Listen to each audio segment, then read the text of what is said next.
I'd like to welcome everybody out to Planning and Zoning meeting tonight. I will lead us in the Pledge of Allegiance since I didn't ask anybody to. We'd ask the audience to please rise and follow after me in the pledge. I pledge allegiance to the flag of the United States of America and to the republic for which it stands, one nation, under God, indivisible, with liberty and justice for all.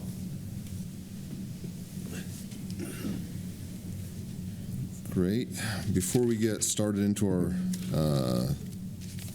formal meeting, we want to recognize that we have a new commissioner with us tonight, Paul Dayton. It's his first meeting. He introduced himself to us in our work session before. We're glad to have Paul with us. And then we're also very sad that this is actually Commissioner Mendenhall's last meeting with us. Turn the page. Yep. John's been on the commission for 7 years. The wealth of knowledge that he has about everything in the city is irreplaceable. I don't think there's been a meeting or a topic that we've discussed that you've not had background in and been able to share experiences with what's gone on in that part of the town and on specific lots for almost everything we've talked about. I remember my first meetings when I was so nervous. I was like, how am I ever going to be able to speak to the depth of things that John just knows off the cuff?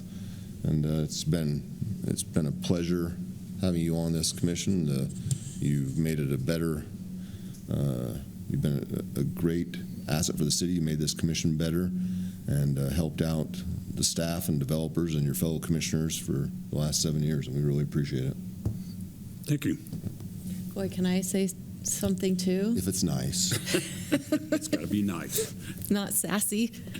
Well, I'm just so grateful, John, for your common sense and your compassion and how much I've learned from you. I have been I've learned so much, been tutored so well by your wisdom. So thank you. Thank you. Thank you. Thank you. And Paul, you may not know, but oftentimes when John gives an answer, that will be followed by a preamble of a 20-minute story about pheasant hunting that was done on that land years ago, or maybe a ditch that went in there. But it's always entertaining. And it's always good information. Educational. Yep. Educational. Okay, our first item of business tonight is just the approval of the minutes. So if anybody's reviewed that, I'd entertain a motion. I've read the minutes and move that we approve the minutes of February 5th. Second. I have a motion and a second. All in favor? Aye. Aye. Any opposed? Okay, let those be entered in. Our next item of business is a conditional use permit, and this is a public hearing. Good evening, commissioners. So this conditional use permit is for a cell tower that's located at 1501 North and 200 East. It's just to the north of the lot where the Economy Steel and Pipe Co. building is. So if you know where that is. Next slide, Byron. The property is zoned I-1 light industrial with a general plan designation of commercial.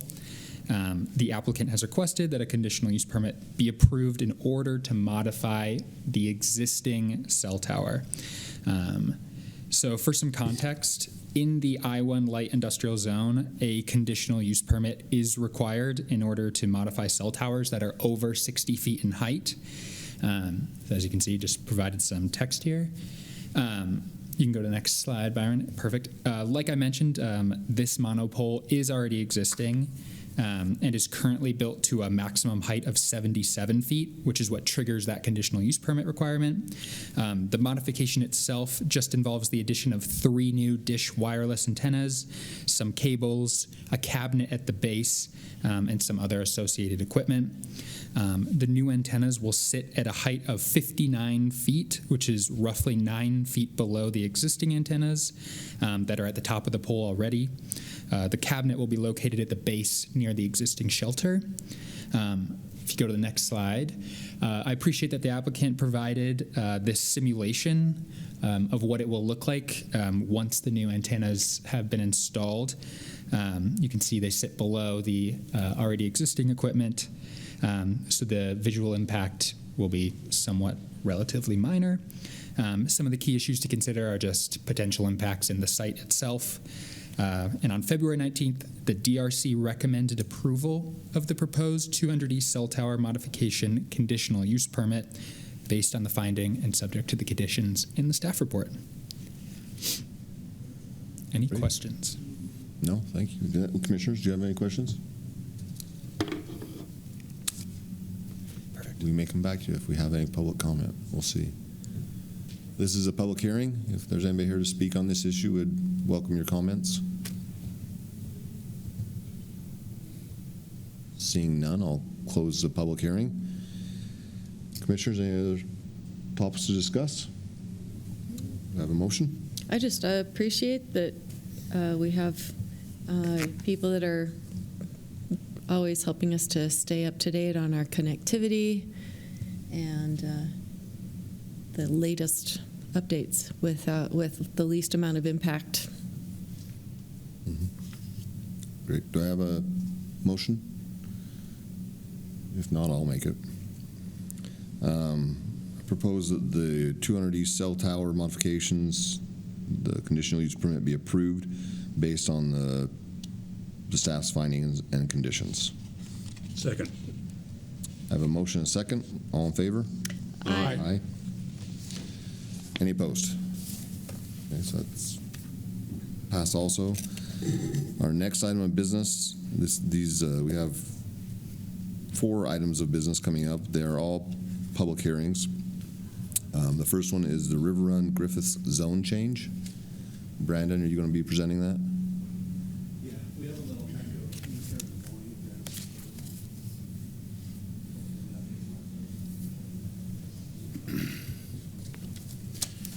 So you can see the highlighted property here on the screen. Let's go to the next slide. This is highlighting the current zoning, but it also gives us an opportunity to better orient ourselves. This is the first phase of River Run, the extension of Volunteer Drive, River Bottoms Road here. The areas that you see in color, those are the city zoning designations. The peninsula that comes up through, that is in Utah County, unincorporated Utah County. So the subject piece we're looking at tonight is this area here, not to the south, just right here. Let's go to the next slide. This is the general plan designation. The proposal fits within that high density residential designation. Let's go to the next slide. This is kind of showing the entire portion of the project north of Volunteer Drive.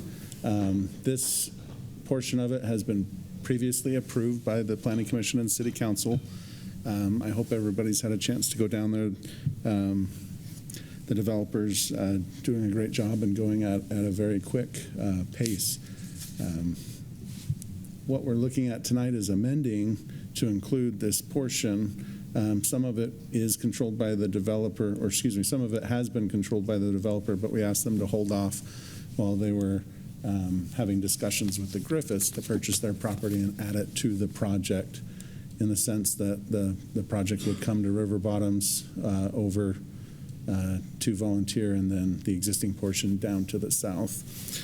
So what we're looking at, as indicated in the staff report, is 2 steps. One is rezoning the property to apply the R3 residential zone with that master plan development overlay. The entire project is the master plan development. And then with that is the associated preliminary plat, which you can see here, which identifies stack flats, and then we have additional townhome units. Some of the numbers as far as what's being added. So overall, the project is 34 acres. We've got the R3 zone base designation, which allows for zone designation, which allows for up to 12 units to the acre. Their average is about 10.6. So they're below that cap. Robust amenities package, if you remember. We've got a pool clubhouse here, open space playground here, a lot of sidewalks and trails being built. And then down in the existing portion, we have playground, dog park, pickleball courts. I think I've covered all the amenities. Great project. In your staff report, sorry, just to finish off the numbers. So total numbers south of Volunteer, we've got 118 townhomes. Those are existing, built out. North of Volunteer, under construction, and then including the portion that's being considered tonight would be 120 condominium units and 125 townhome units. In your staff report, there was provided information as far as, if we go to the next slide. I thought we had some building elevations, but the full building elevations are provided in your staff report. They match what was previously approved on the most recent phase. One thing that we did discuss with the DRC was just highlighting some of the landscaping and elevations here at what will be a prominent intersection in the future. These are included in your staff report. Match what we had previously reviewed and made modifications to at the last phase. In the staff report, the applicant did provide a letter of their request. I just wanted to highlight 3 things that were in there that are worth noting, and somewhat tied to our general plan designation and the findings. Number 1, the project helps to provide a diversity of housing options within the city. We've got the 2 prominent housing options that we've discussed. Number 2, significant infrastructure improvements, making that extension all the way to River Bottoms Road for Volunteer Drive is important. And then inefficient use of the remaining land surrounding the existing project. Would you like me to touch on some of the highlights with the plat as well, or do we want to, since we have separate motions, do you want me to get back up and discuss it again with a little bit of different information, or just keep going and then we'll? I don't know. I would like you to just keep going, but depends on what it is. That's fine. I have a few questions, but keep going. Definitely. You can ask questions as you get them, ask them. So highlighting just the portion we're adding tonight, and in your staff report, I apologize I didn't add it to the presentation, but there's a highlighted yellow area that's what we're specifically looking at tonight. But once again, with this plat, you've got 27 additional townhomes here, 30 additional condominium units there, just under 5 acres in size. There's a phasing plan included with your staff report that identifies this area as Phase H. And so once again, looking to change the zoning from R3 residential zone with the MPD overlay to accommodate the completion of the project. Happy to take any questions at this point, and then if you have any questions for the applicant, we can invite them up prior to any public comment. Okay, at the beginning you said, so this is the area we're considering right now? Yes. Remind us what you said at the beginning about asking the developer to hold off on adding this part before, Yeah, because I don't we've have already approved and this I is all don't have a slide that shows it, but their property that they purchased from the Petersons, and this is just roughly, let's say it came to about here. And so what we had them do was sketch up at the time a concept of, because they had approached the idea of possibly purchasing that property. And so we asked them to drop a concept to show how it might be included into the development. And so they willingly left off a portion of that last phase. until their property agreements were taken care of. Correct. Okay, and then I'd love to see a bigger map about where does South Lane come up? Where is South Lane on this map? We can pull up, are you looking for like I'm just the looking for detailed civil orientation. drawings, I'm just looking for or- orientation. Yeah, the map like Just the this map's is just great. Okay. So here's Bradford Lane and River Bottoms Road. And so Okay. Volunteer would extend and there would be Yeah, if you can zoom out a little bit. Okay, where yeah, Sean's zoom talking. zoom out to show me where. Right there. At the bottom left of that. yeah, this is South Lane right here. Oh, gotcha. Okay. So So new. this is if you drive straight out of Dugout across Main Street. Yes. Oh, okay. So it's just farther down River Bottoms Road. Okay. So in terms of the intersection, are we expecting just like a stop sign and River Bottoms Road would just continue on and have the right of way? Is that correct? I will let our engineers speak to that. Looks like they have an exhibit. They've kind of, on this preliminary plat, they've started laying it out for a future four-legged intersection for down the road. So we straighten out River Bottoms Road to kind of tie into what would be Volunteer when it's built. So this actually kind of straightens from existing a little bit more perpendicular would come in Volunteer. Staff looking at it, we felt that Bradford Lane, that south road, until this becomes a true four-legged intersection, we would barricade it or just turn it into a T intersection for now. There's only one home that really uses that, so we don't see a huge issue with now connecting River Bottoms to Volunteer. It's a better flow for traffic there. And so we'd kind of just cut this off. This is kind of a dangerous intersection anyways with this structure for mill race. So that's kind of what they've drawn. It's more just straightening this out onto this proposed property and tying it into Volunteer. Okay, and so the actual stop would be River Bottoms north of that. Yeah. And, Yep. Okay. River And if I Bottoms. was just Volunteer, would continue out to River Bottoms, and that's how I would. Yeah, that would be free flowing, and then River Bottoms coming from the north southbound would stop. Okay. Be a stop sign for now. And then what's the plan for Bradford Lane right there? We have what they've kind of drawn. I don't know if there's a better, but right here would be barricaded, and there's a little room for like a turnaround for if someone did happen to come down here. We would sign it down here too that there's no outlet, but and then working with public safety, they requested like a crash gate in case they ever needed to use this access to get to Volunteer. But. Okay, so now go back to the plat. So now that I'm seeing this, okay, so where is, But they don't necessarily show. but Bradford Lane comes off right here. Yeah, it's clear, but it's about right here. Okay. And then they're adding, this is an in and out right here, and then, Those are existing, That's in exist- previous phases. If you head out there now, those are paved. I always turn off at South Lane and avoid that area, so I don't know what's there right now. And then this right here and this right here are existing? Yes. Okay. Thank you. Any other questions for staff? Otherwise, we'd like to invite the applicant up. Thank you.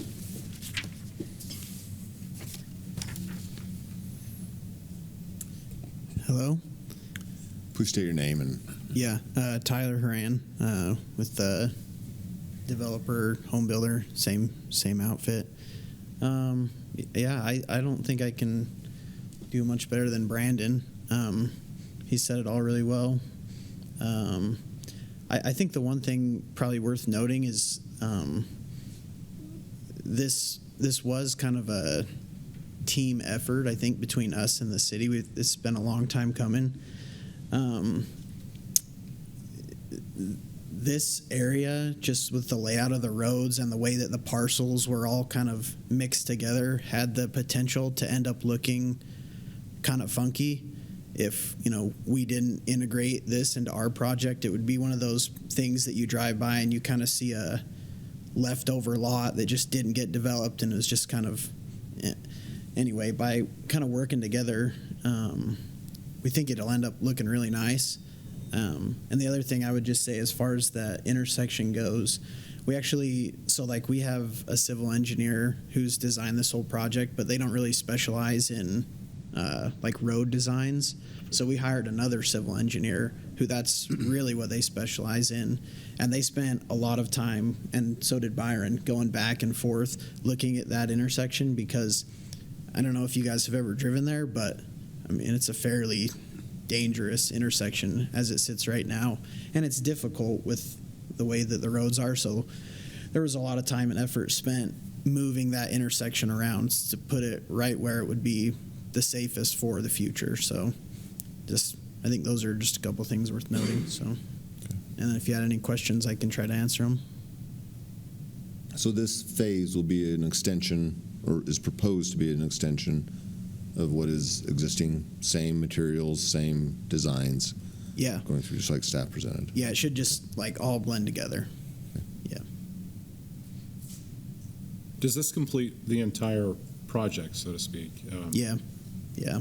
I can't see that they're, if you look at the general plan, like Brandon kind of pointed out, it kind of shows this is where the high density is supposed to go. And then to the south, I think it's probably going to be something else. Yeah.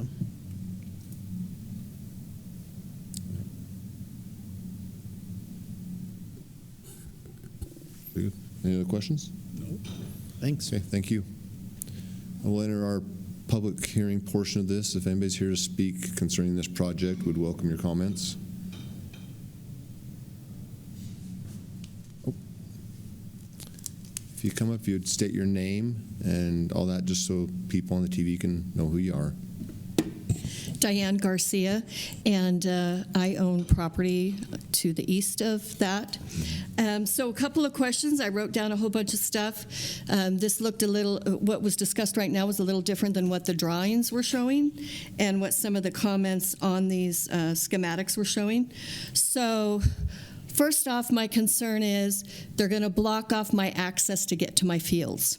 So I own on both sides of River Bottoms Road. So where they said they're going to put that barrier and cut it off and make Bradford Lane inaccessible, there are 2 points of Bradford Lane that are gates that I get in and out of my property.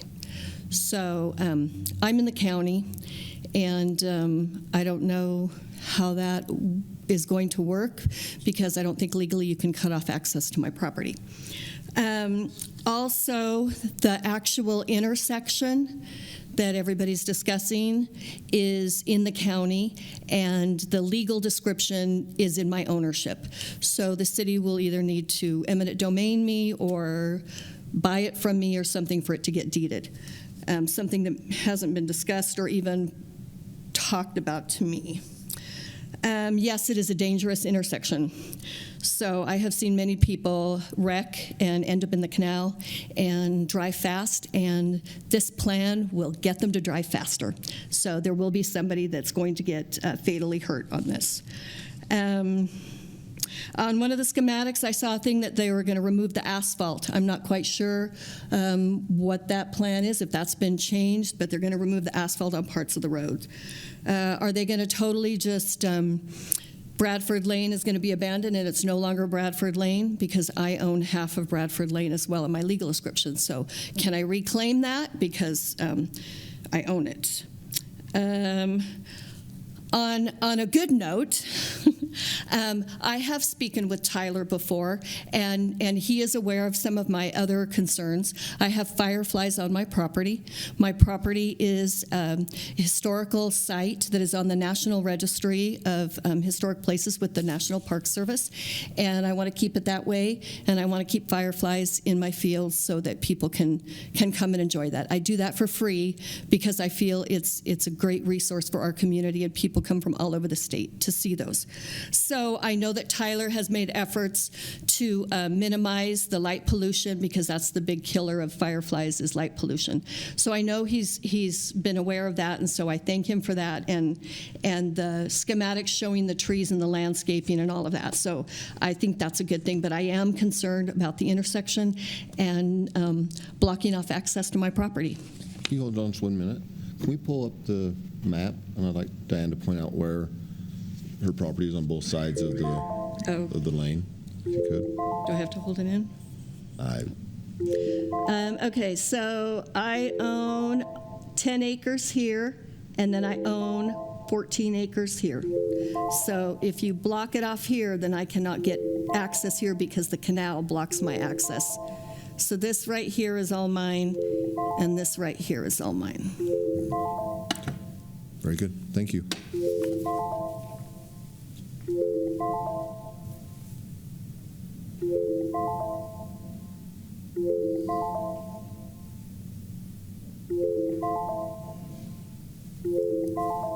My name's Jeff Vincent. I live on River Bottoms Road, and what are we going to do with all the traffic? Are they going to go straight past my house, or are they still going to have access on South Lane? Good question. I think they still have access on South Lane. So they'll What we talked about volunteer tonight. up, plus South Lane will stay open with no light there. I was told once they got volunteer drive done, they would stop the access there so everybody went to the intersection. We'll review that with staff. We'll review all these questions after everybody's asked them, and then if there's follow-up Yeah, questions. and there's a lot of traffic that goes through River Bottoms. It's the new Autobahn of Spanish Fork. We need to do something with that, because I live on a blind corner, just right next to Diane's piece right there. My mother got hit right there on that road, and every time I come out, I cross my fingers and my toes, hoping that I don't get hit, because they fly up and down that road. I've seen a lot of accidents there. So your concerns are the traffic traffic. speeds on River Bottom Road and how the development is going to impact those. Yep, and then I've got another 13 acres further up in the river bottoms, and I go to pull off to go into my farm, and everybody comes by and gives me the one finger wave, and I'm slowing them down. We need to slow that traffic down instead of increasing it. At one time on South Lane, it was 25. Then we started building condos and townhomes, and we bumped it to 35. So now they go 55. So we need to address that. Yeah. And then we've had issues with the city before up there when they run the sewer line through the river bottoms. Back when Del Barney was the mayor, they'd come down through it, and my father never signed off on that. They never completed that. And Del always says, the city's sitting on the bond money till it's complete.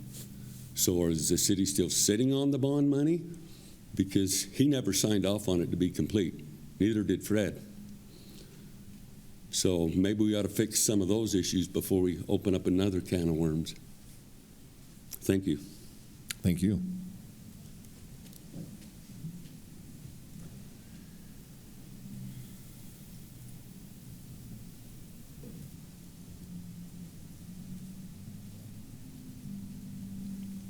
Anybody else on this topic? Okay, I'll close the public hearing for this.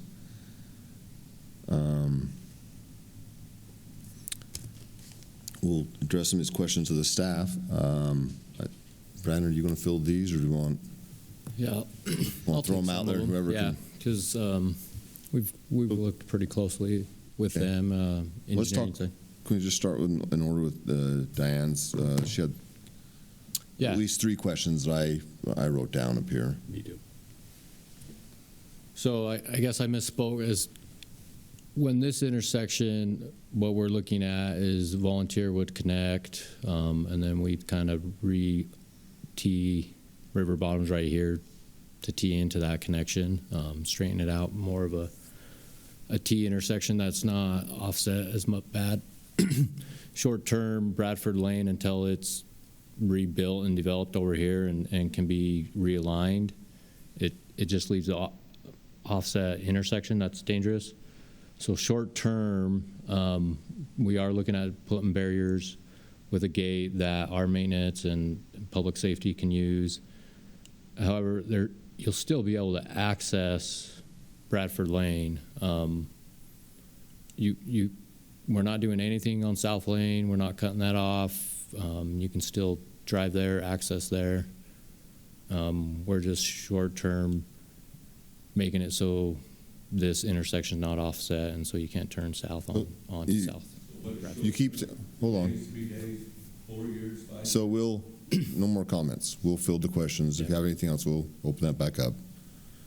But that was actually going to be my question. Yeah, You short keep term. saying short term. Yeah, What is no, that? You're good. Short term is there's a development, interested in this property.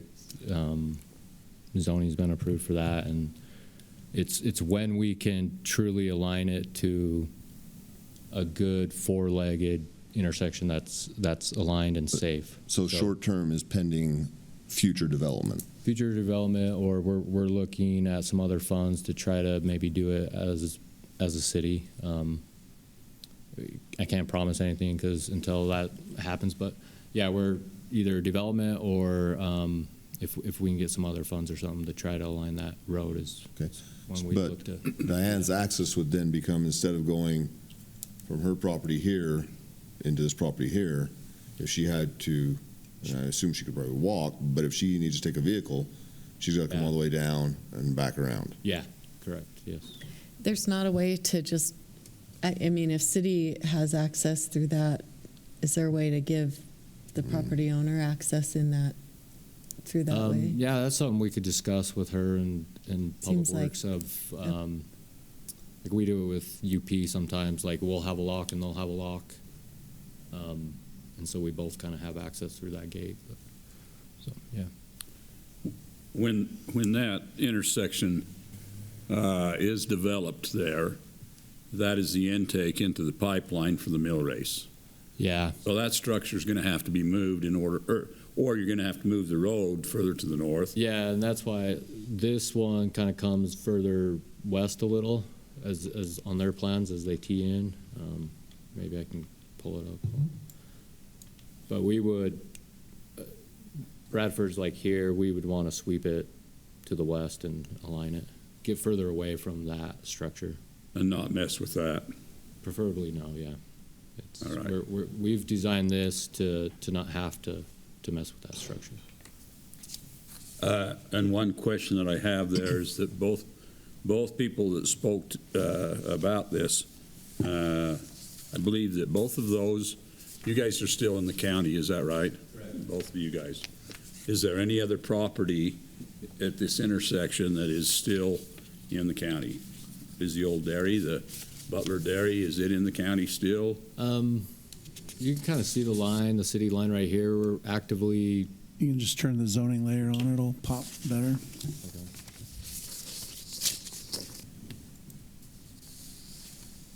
Planning and zoning.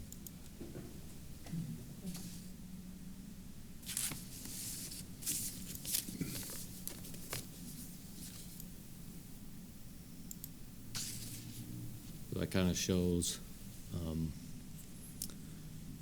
River Bottoms Road right here itself is being annexed right now. The city's taking that lead to do that. You should see it here soon. With this intersection, as far as existing asphalt, they show on their plans there's striping that happens with it, but they just cut the edge of the existing asphalt and widen into their property or into the Griffiths property right now. So we don't plan on touching this area of asphalt.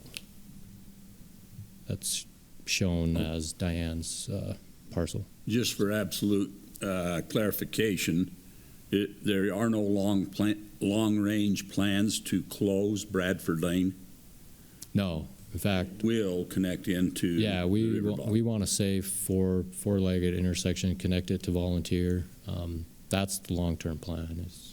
But it depends on what is built right there on that corner and Yeah. how and the placement of the road. True. Yes. And that timing really would be based on when that development happens, so that's sort of unknown. We are actively trying to get some like MAG funds, and so if we can get those approved and get them, then I think the city will try to do it sooner. Byron, can you explain what MAG funds are? Yeah, Mountain Land Association of Government, and so they're updating their transportation plan, and Bradford Lane and River Bottoms right there would be included on their plan, and if and when it's officially approved on that plan, we'd like to ask for corridor preservation funds to try to maybe work with this partner or this property owner to buy it and connect that road. So I guess my concern is that I've had the experience of having some farm ground split like this, and to have the additional, all roads can get to somewhere Yeah. if you run enough miles and make enough turns. Yeah. But in this case, that property was all adjoining, when the roads went in. It's typical for property owners to own to the center of roads. That happens everywhere. And so you own half and the one on the west owns half. But because of the canal being so deep along river or along the road there, and the dangerous situation of we have had cars go in there, not all the time, but occasionally. It seems to me like we really ought to be looking at piping that along the way to alleviate the danger of the road. And if that was piped, then that could allow Miss Garcia to have access into that property, and she could have her own gate on her own property, rather than trying to access Bradford Lane. But we're talking about doing something right now that is going to inconvenience her. We aren't setting a time, and I'm not sure that's fair. That we're taking someone's property and not allowing some kind of access there. I mean, you're looking at probably close to a mile, I guess, by the time you go down to Southfield and back up. Maybe not a mile, half a mile. Yeah. It's just a pain in the butt. Having had this property before, I know it is. And I don't know. I wish there was something we could do there, even if short-term would be to provide a bridge just upstream from this diversion structure, maybe about to where her driveway is or something that would allow her to go across into that property as part of this discussion. I think, I just throw that out. yeah, or sharing a lock, I think, is also that one is very doable, I think, easy. And you talked about how there would be kind of a turnaround area there, so Yeah. that as she could pull off of the road there, unlock the gate and go through it. Yeah. Yeah. So. Can I ask also, one of her questions was the intersection taking up part of her property. Where can you illustrate for me the impact? Yeah, I think she's talking about this property line right here. Mhm. And so what their plans show, because this is existing asphalt, we don't really tend to do anything with this area. They'll saw cut right there just to tie in with the asphalt, and then it kind of comes down here, ties a T. This will be striped as a free right hand turn. So Okay. it will pretty much continue as is. Okay. And then both the residents of the area that both commented on speeds. I know that you had mentioned you had a traffic study done. Do we have results of that traffic study that comment on traffic counts, speeds, any of that? I'm sure it was looked at. It's standard for that to be looked at. I didn't see that in our report here tonight. Yeah, we have one that we could send out. I don't know. We don't have it in the staff report, but it's something we've looked at. What was this project, because we're talking about this specific project, did it have any detrimental effects or adjustments to the speeds on River Bottoms Road? I guess that's my question. It didn't show anything. Also, east, we didn't look as far because it's county controlled. We can't really control the speed on that part. It looked more at volunteer and what we'll assign it. So. And then Mr. Vincent talked about he had heard that South Lane would be shut down and the traffic on it would be going along Volunteer Drive. Yeah, not at this time. I think long range, there's been talk of if Volunteer and Bradford Lane does connect into Volunteer, and that becomes a four-leg intersection. I don't think South Lane will ever be shut down, but UDOT might put a median down Main Street or something to turn it into a right in, right out only. Right in, right out. Yeah. So that's kind of some discussion we've had, but it doesn't warrant right now, and it's not needed right now. So. I guess back to Bradford Lane intersection there again. Mr. Vincent was talking about how speeds have increased, and they have a tendency to do that everywhere. I can see where what is being proposed now with Bradford Lane, it would improve the safety of that intersection by not having traffic coming into River Bottoms Road. That would help to alleviate some of the danger of that intersection. My concern would be after that, would that have a tendency to speed up the traffic on River Bottoms Road? Because there isn't, there isn't an intersection there. And as well, there's one other thing that has helped. Well, there's some there's some warning signs there now, but there where that intake into the pipeline is, that structure is kind of out in the road a bit. It's not really out in the road. It's just on the edge, so you don't have much leeway there, and it maybe needs a little bit of attention on that too, so that people know that they can't cut that corner or get over there too close to that edge. Just a comment. And then the last note I had made was the comments on the concerns about the completion of the sewer in that area. What's the status of it? We get an update on that? I'm not familiar with that history. I don't know if someone else is, but we could turn sewer on and see.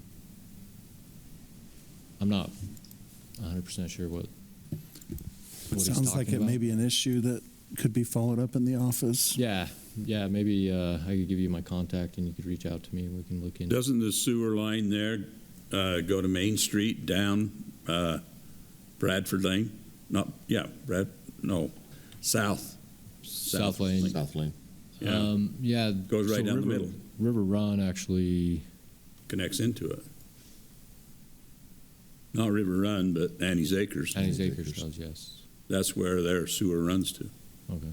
So the sewer line isn't on, the sewer line isn't in River Bottoms Road. It goes on South Lane, right? Yes, South Lane. The only thing that's in River Bottoms Road is the Down pipe here. that carries the mill race water. That's not what that's looking at. What is 21P? There's That's this not river, sewer that's that comes well down off off the the road. hill, Oh, That's on the other side of the canal. which is operating, so I don't know if that's what he's talking about. But I can meet with you outside of this meeting, and we can look specifically at your property and kind of look into that. Well, yeah, the status of it, I think there's some concerns are brought up about Valid concerns. the bonding of it and where that stands. And Yeah, just we can look finding into out. that for sure. Other comments that past city administrations have made with the residents. Yeah, If you could do that, Brian, that'd be great. we can do I that. hope that can satisfy your concern or get you further along, maybe more questions after you meet with them. Any other commissioners have questions they got out of the public's comment that they want to yeah, discuss? still mine, yeah. So once again, we put two motions in the presentation and staff report for you, one specific to the zone change and one specific to the plat, the associated plat. So,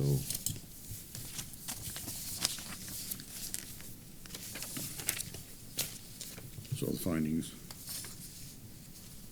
yeah, I guess we want to address those as two. So if I'd be, for that stage, I'd like to get we'll do them as two separate. Yes. If somebody wants to make a motion on the first one, which is the zone change, I'd love to hear it. I moved that the proposed River Run Griffiths zone change be recommended to the City Council based on the findings and subject to the conditions. Second. I have a motion and a second. All in favor? Aye. Aye. Okay, any opposed? Okay. That will go to the City Council. And then item B, which Brandon presented on, which is the preliminary plat. Do we have any questions on that, or are we ready to make a motion there also? I would make a motion on that. However, I'd like to add into there, unless I'm mistaken, I would just like to add in there that staff meets with the two property owners that are here tonight, the Garcias and the Vincents, to resolve those matters as part of the conditions. Is that? So part of the conditions would be for the issue of the access, for Ms. Garcia to have access, some route for her to access the property. And with Mr. Vincent, it would be on the issue of the sewer line? I'm just wondering what conditions you're attaching as well. I think as far as the sewer line goes, I think that isn't part of this, because this won't affect where the sewer line is or the condition that it's in. Right. But I do think that the Garcia, I think she's got valid concerns, and I think it can be easily resolved. I'd just like to see it in the conditions. The reason I was asking is I wanted to make sure that we're stating what that condition is. Yes. Yeah. If you'd be comfortable just giving that as direction, it will be followed. The idea with the conditions is that those are really for the applicant to satisfy. You're talking about city staff. So we would take that and execute accordingly, but I think it's better just to leave it at that than to add a condition to that effect. I think after saying that, I think you're right. Items number 3 and 4 in the conditions probably cover that. But we will note, in the meeting that we wanted to have that addressed. Okay. Having done that, I would move that the proposal of the River Run subdivision preliminary plat be approved based on the findings and the conditions that the staff has provided. I have a motion. Do I have a second? I'll second. Motion is second. All in favor? Aye. Aye. Any opposed? Okay, thanks for that passes. The next topic is the Whispering Pines zone change.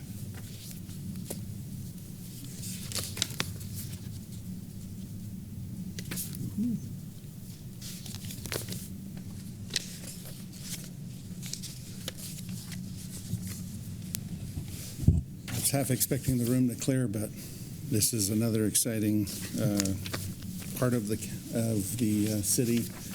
At the end of River Bottoms Road, along Powerhouse Road, excuse me.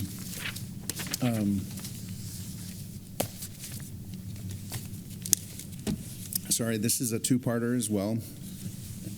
Applicants looking for a zone change to accommodate a master plan development. So we have a motion and staff report related to the zone change.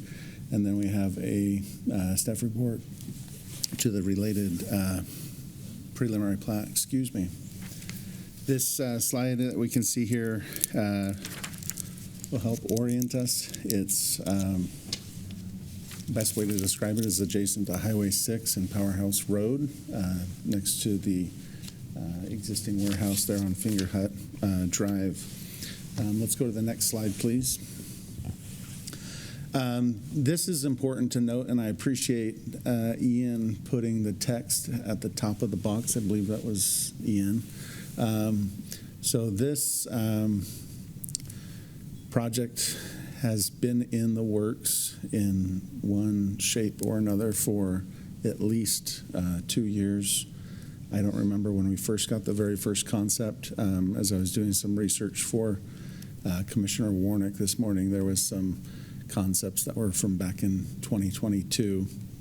The reason why I mentioned this and have this slide in here is last year the Planning Commission and City Council did take action to change the general plan designation for the north portion of the property from industrial to mixed use. Let's go to the next slide. And so what we're focusing on tonight is that north portion of the property. Currently, the zoning is in place as industrial. For a long time, the anticipation was that the property would develop the remainder in industrial uses, and up until recently, that's been a plan of the property owner. Let's go to the next slide, please. This is an exhibit. Excuse me, my voice is going out. This is an exhibit we had GIS, our Public Works Division, put together this exhibit to illustrate precisely the changes that are being requested tonight. This was kind of finalized after a meeting that we had with the DRC and the applicant. So once again, existing warehouse here, Highway 6 comes right here, Powerhouse comes off to the left of the screen. The large portion of the property above the golf course would be changing to R3. That's a residential designation. And then with the master plan development overlay, which would allow for a variety of the housing types that they're proposing. There is a large portion directly over the river and the Dripping Rock Trail that would be improved, and then the ownership would transfer to the city. And that park area, we're looking to designate that as public facility.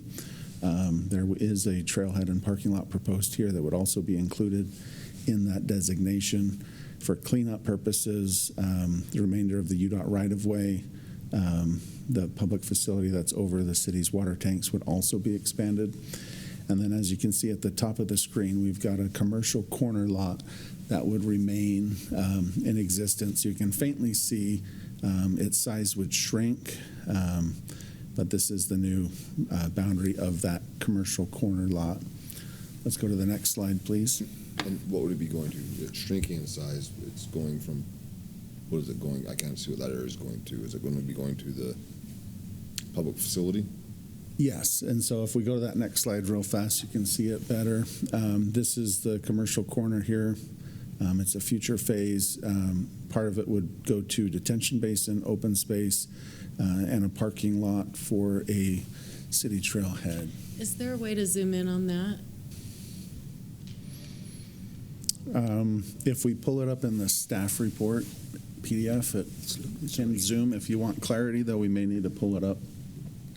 Then pull up the file. I guess for now it's fine. I can generally see it. Okay. I apologize. There's a lot of information, so stop me at any time if you want. I might pull up one of the applicant's representatives to kind of assist if I get anything wrong. Sorry, give me a second to look at my notes. Let me go ahead and jump into some numbers. These are wait, just, pause. oh, go ahead. 1 sec. Okay, so now we're zoomed in a little bit. So Where are we looking at? Do you have a pointer? Lovely. Okay, so you're saying this here is detention basin, trailhead, which parking lot right here. So Yes. public facilities. Yes. And then this nice little lower area right here will be developed, turned into a park area, Correct. and deeded to the city. Correct. Okay, thank you. Let's go back to the, yes, this one will work right here. These numbers are just informational. I hope you don't dwell on them because they're not what make or breaks the project, but these are just helpful as far as classification with the zoning designation that they're looking for. The number of the units has changed over time. Some of the dynamics of the project have changed. Some of the improvements are very expensive. Earlier versions, we talked about a dual access onto Powerhouse Road and whatnot. And so the numbers that we're looking at tonight with this proposal before you there'd be a total of 579 lots and units. And so the individual single-family detached lots, you can see them here south. Well, I'm trying to think of how it's oriented. West of Finger Hut Road, the bottom of the screen here. Then there are a couple of different townhome products. Some are front-loaded, some are rear-loaded, some are back-to-back. And then we do have a stacked flat component. We have some additional slides that we can show you that highlight those. Overall, the average development density is just under 10 units to the acre. It's 9.8.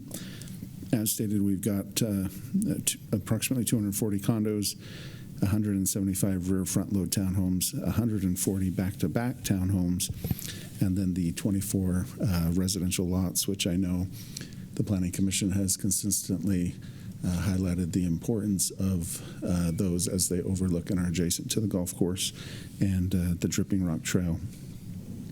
The project is proposed to be completed in phases.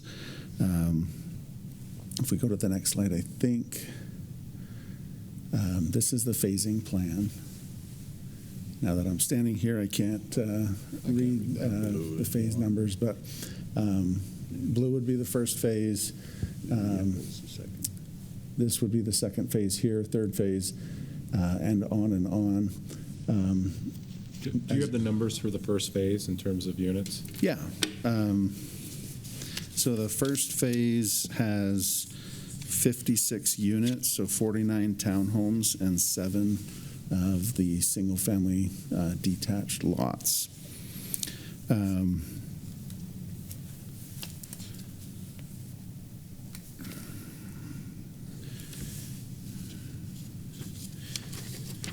Some of the things to keep in mind, let's go to the next slide. Can we stay here for a second, Brian?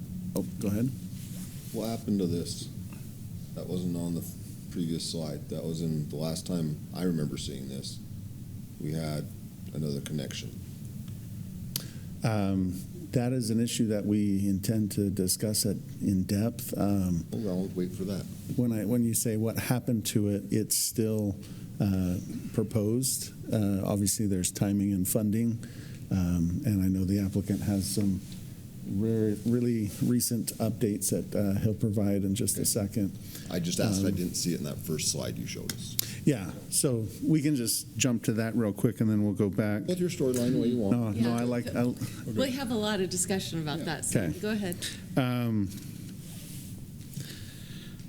Sorry, I just lost my train of thought. So, jumping to the staff report for the preliminary plat, we'll just kind of talk through some of the highlights of this project. In all, you can go ahead and go to the next slide. This is just a portion of the letter of request from the applicant stating their intention to use the R3 and the master plan development overlay. Let's go to the next slide, please. This is important. It highlights one of the challenges of the site. Access is one that we'll talk about. This one highlights in red areas that have slopes that should not be disturbed. And so as you can see, the applicant has done a nice job in designing homes that will front onto the existing Finger Hut Road. I know staff and the Planning Commission have had numerous discussions as to how in the short term traffic will commingle and whatnot. But until we can have the permanent second access put up here, there will be some improvements here to Finger Hut. But back to the hillside, you can see that they've developed in harmony with that so that they'll limit the disturbance of those areas. And so this is actually highlighted that would have a scenic easement, basically indicating that there would be no disturbance with that other than the improvements with the landscaping for the park. Is there a connection, a planned connection with the Dripping Rock Trail? That's something that we have looked into. There are some challenges. Not all of the challenges are within the ability of the applicant to overcome, but I know that the applicant and the city have had a number of conversations about what can be done to make that type of a connection in the future. I know at one of the earliest concept layouts that John provided, that was one of the things that were highlighted that should be looked into. And I'll let John kind of speak to that. I know that there's some jurisdictional issues with ownership and whatnot, but long term in the future, that would be desirable. And we'll kind of jump. I think later on in the slides we've got one that highlights some of the internal trails, some of the trail connections to the existing trails.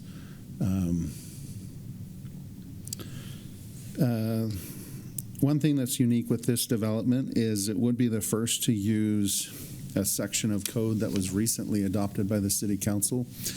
When it comes to parking, let's go to the next slide, please. So each unit needs to provide 2.5 parking spaces. You can see there at the top the unit counts, and then below we have the parking count. So if you quickly look at the bottom chart, you can see that many of the units actually have higher parking provided than the standard that the city has as a minimum. The one exception is the condominiums.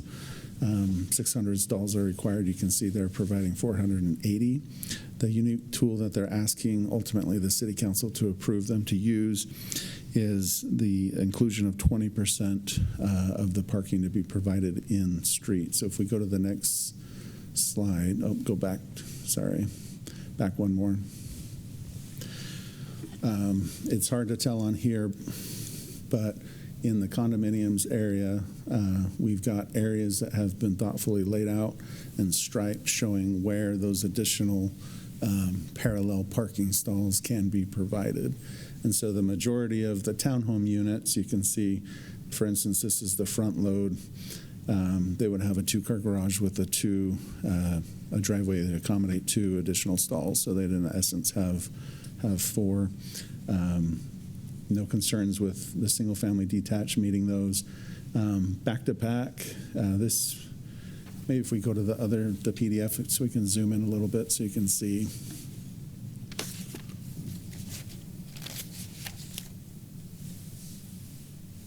Let's zoom in on this portion over here.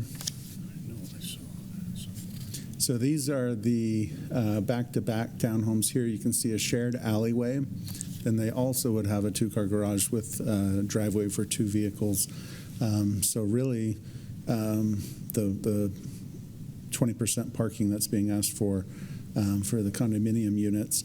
One thing that I hope jumps out to you is the robust public street network. And so not only do we have the private alleyways, but there is a network of public streets that are well connected and give ample opportunity for areas that can be set aside for designated parking. Let's go back to the slide presentation. You've designated those on the plan. Will they be striped in actuality? They'll be striped on the side of the road. Yeah. So once again, as listed in the staff report, that is something that the City Council may grant at their discretion. Let's go to the next slide, or actually, let's go back that real fast. I thought I had their landscaping plan. Let's go back a couple slides.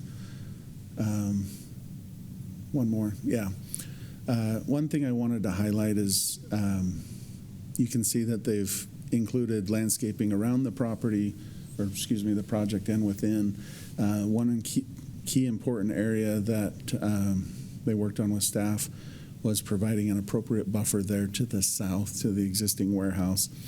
What the plans ended up on is you would have this public street that in the future would have a permanent access to the Highway 6, Highway 89 intersection, which would give the warehouse users the ability to come out this way or this way. The idea would be to encourage them to come out this way. But you'd have units that would face the street, public street. You'd have landscaping, public sidewalk, curb, street cross-section, asphalt. And then on the opposite side of the road, we then have a curb with additional landscaping and then a masonry wall. And the idea was to try and give enough space between that last row of units and some space, privacy for the industrial park to maintain their functions. Let's go back to the slide Wait, presentation. Oh, So the, He's Brandon, I'm Todd. what? No, I said pause, not Oh, pause. Todd. Okay, so, bring it down a little bit. So right here is, no, other way, bring it down, yeah. All right, so here's where you would turn off, and here's where residents would go, and then users of the industrial zone would turn and go over here. Is that correct? that's an option. It is a public street, though, and there would still be an access to the industrial park down here. So the idea is if somebody's down here, they could come up and exit that way, or if they're on this side of the facility, they could come out and exit that way. We do anticipate in the future, and it's not tied to this project, but the applicant will make some, or the property owner of the industrial make some modifications over time as they see this buffer be built and whatnot. Other questions at this point? It's all right. Let's go back to the presentation, please. Let's go to the next slide. Keep going. I apologize if I failed to include it. Keep going. Keep going. I apologize. In the staff, go back one, please. In the staff report, we do have a page that kind of highlights the trails, but we can use this image. This is their amenities package and exhibit showing the types of amenities that will be offered. So we have existing trail along Powerhouse Road, and it turns off to Dripping Rock Trail. There would be trail improvements that would come down along the east of the property overlooking the river. It would then connect here to the cul-de-sac or up to Finger Hut right here. We then have a trail that comes down this street with a future connection, and that's one of the key components to this improved intersection is it would account for a trail crossing to connect into Mapleton. We then have interior sidewalks here, and then the trail picks back up here, here, and then once again we have the trailhead that would then come down and connect to Powerhouse. So just to be clear, that's the trail from Dripping Rock that would connect here near the single family? No, the Dripping Rock Trail is not shown on this And it would exhibit. not This connect is here. above, looking down onto the river. Any connection to there would be independent or outside, coming on Powerhouse Road. Correct. We had in the past, we brought that up in the past, of trying to connect that. I think that's what you're alluding to, there being some property issues of getting that. Yeah, last it would bit connected. require approvals from the federal government to go through their property. We Not brought it up. insurmountable, but probably not in the time frame that the applicant can We thought that'd resolve be a it. good add. for a long time Not like, ago. but this is Powerhouse right here. Correct. So there is no trail from here down. There's, So if we go there is back a slide. connection. There needs to be a Oh, sorry, finished the- trail section, Yeah, so you can see right here. but that's not existing right now. These are the proposed improvements, excuse Proposed, me. yeah, because that's the hill. Yep. Yeah. It's Um, close, but not quite there. Let's go to the next slide. And I'll just hit briefly on this. Go back one. Go back one more. This is just, I think we've already covered this. This is the acreage per phases, overall density, unit count. Let's go to the next slide. This is one we can touch on briefly. These are some of the proposed setbacks that the applicant's looking for. With the master plan development, we do have the option where variations from code can be considered and approved. One that includes setbacks. And so, for instance, and what I did was I've got the current code requirements, but then I also did some research on other projects similar to this one that we did and what setbacks we looked at for them. So once again, we've got three different product types there across the screen. The townhome attached, the condos, and then the detached. First one, minimum lot area, R3 is usually 6,000 square feet. Their lot sizes are average for those 24 lots over 9,500 square feet. No concerns there with that or the width. Our minimum is 50 feet, and we've got a variety of widths for those detached lots. So I don't know if that was based off of the minimum lot width that we had on the plans. Okay. Jump into the setbacks. Ridge line, if you guys can think of SR 51 Spanish Fork Parkway, that was an R4 project. Does have stack flats similar to this. I look back through the minutes and the plans. We did approve 10-foot setback for that project. We can jump to the plans in just a second. We'll have the applicant confirm. There's nothing currently proposed that has 10 feet to the living. The plans, when I zoomed in and took some measurements, it has 10 feet to the entryways. I'm just looking for confirmation. So staff, as far as it concerns, we have no concern with these two categories. When you say 10 feet to the entrance, 10 feet to the front door, but the living spaces are further back than that by, what, 4 feet? Sorry, say that again? You're saying it's 10 feet to the entryway? Is that what you said? Like to On the front on the door? front setback, the 10 feet to the living space. Yes, so we can change the wording on that if you'd feel more comfortable No, to. You said you as staff had looked at it. Yes, and so we did for have any instance, that with the fell ridge underneath. line, we have the living space, but then we have the covered entry that projects out. Right. And so those came slightly closer, but the living space were 10 feet. We can, let's go to a So plan ridge real line, the fast. living space had a setback of 10 feet. Correct. With entryways that protruded, encroached more into that 10-foot space. Slightly, Okay. slightly. Which we don't have to repeat that. We generally allow a 1-foot eave to project in the setbacks, and so if we wanted to change it to be nothing encroaches beyond 10, that's fine. Can you pull up the PDF? And I've brought up before, ridge line is tight. I don't like. Go up to the civil plans. It's so close. It's going to be like page 3. It's like a planter. Yeah, go down, sorry. Up 1, up 2. Yeah, this will work. My sidewalk, that'd be my house. No, this is not what we want. There's a page above it. Keep going. This one. So if you zoom in, you can see the 10-foot PUEs. So in my opinion, there's no concern with the townhomes because those are all set back to meet the 20 feet for the parking. So here on the condos, the stacked flats, you can see a trail, and then you can see the dash line, that's the PUE. So there's currently nothing that would encroach into that 10 feet. And so the living space is actually pushed back greater than that. Let's go back to the PowerPoint.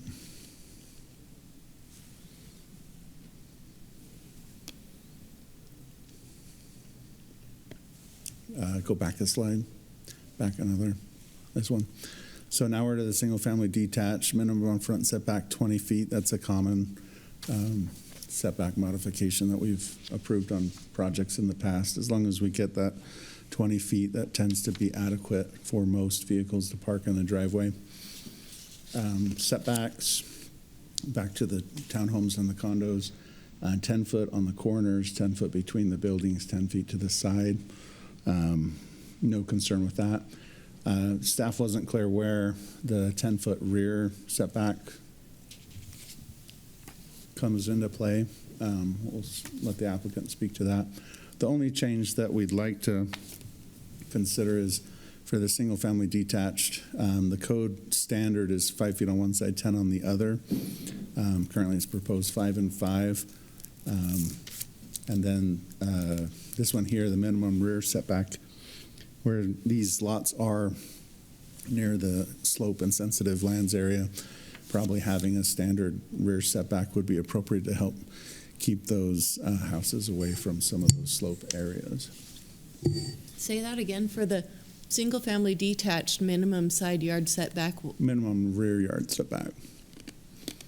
So currently, they're saying nothing would be applicable. If you go to the next slide, what I'm saying is having somewhat of a standard for the rear of the lots would help keep the homes pushed forward and away from where the slope areas are, because we wouldn't want a house too far Right. back close to But it. go wouldn't back be to able my to be built. question. On those sloped areas, though. Right. Sorry? That's fine. Go back one slide. 5 feet between those single-family homes, like, No, it'd be 5-foot setback from structure to property line, so in essence, you'd have 10 feet between the houses. 10 feet. Unless you wanted it to follow the minimum standard, which is 5 on one side, 10 on the other, and they alternate, so you'd basically have 15 feet between.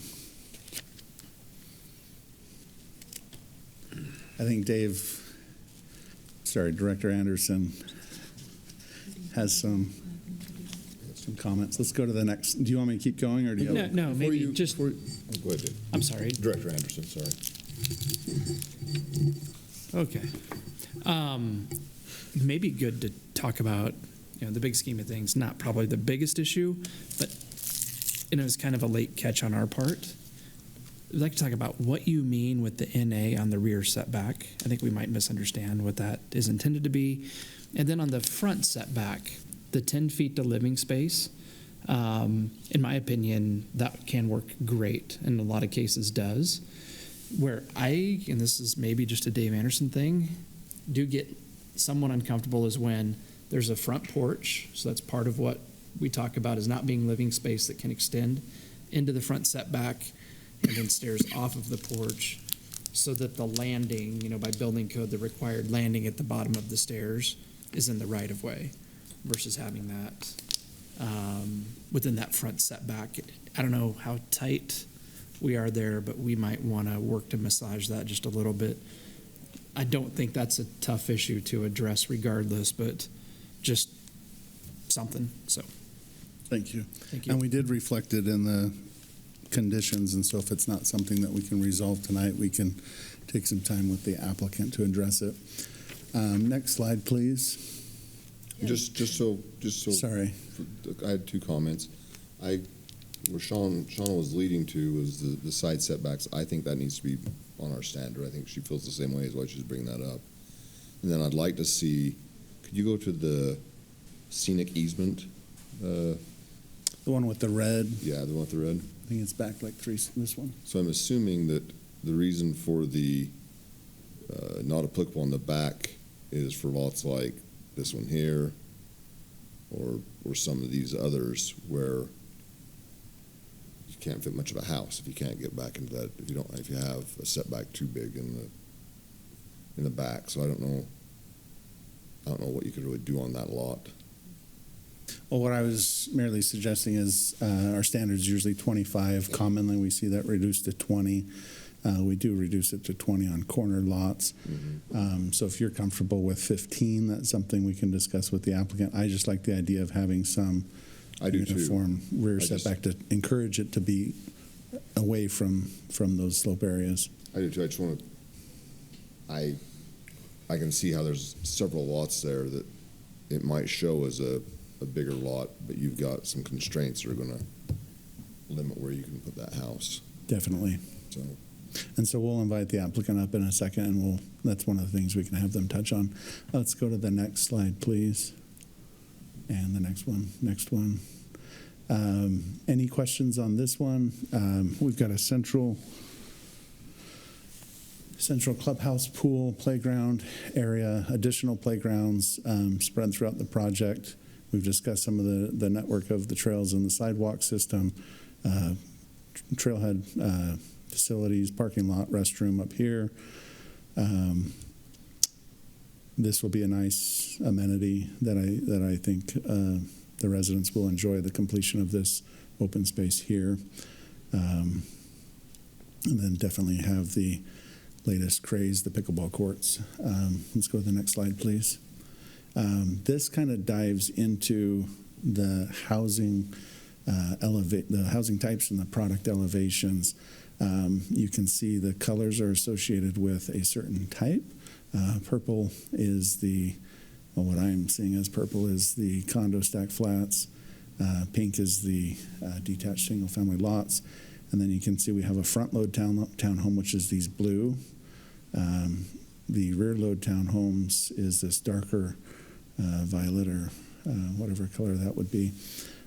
Open space is the green, and so on and so forth. If we go to the next slides, they've got some elevations they've prepared to kind of show what the front, sides, and rear would look like.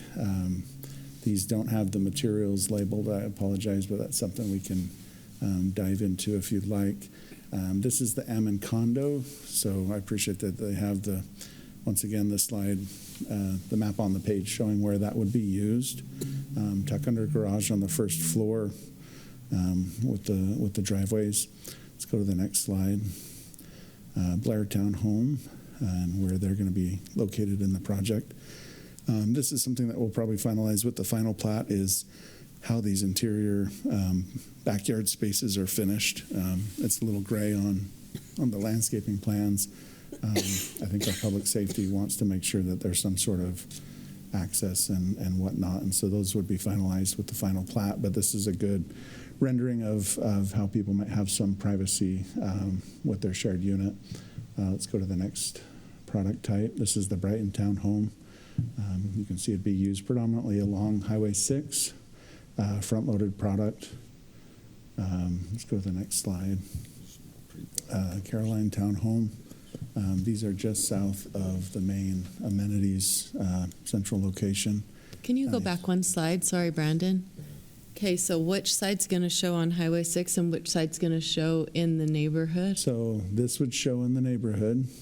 You can see the driveways would access this interior road, and then the rear of the units, which is this and this, would be facing Highway 6. There will be a wall and landscaping and trees as well behind them. So we'll just see the tops of the houses. Correct. Townhomes from 6. Correct. And the front on these, that's 20 feet that we were talking about in terms of, and we could The expect. setback. Yeah. Correct. 20 feet to the garage.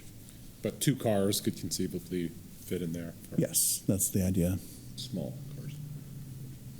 Next slide. Yeah. I think this is the last product type. Let's go to the next slide. Oh, one more.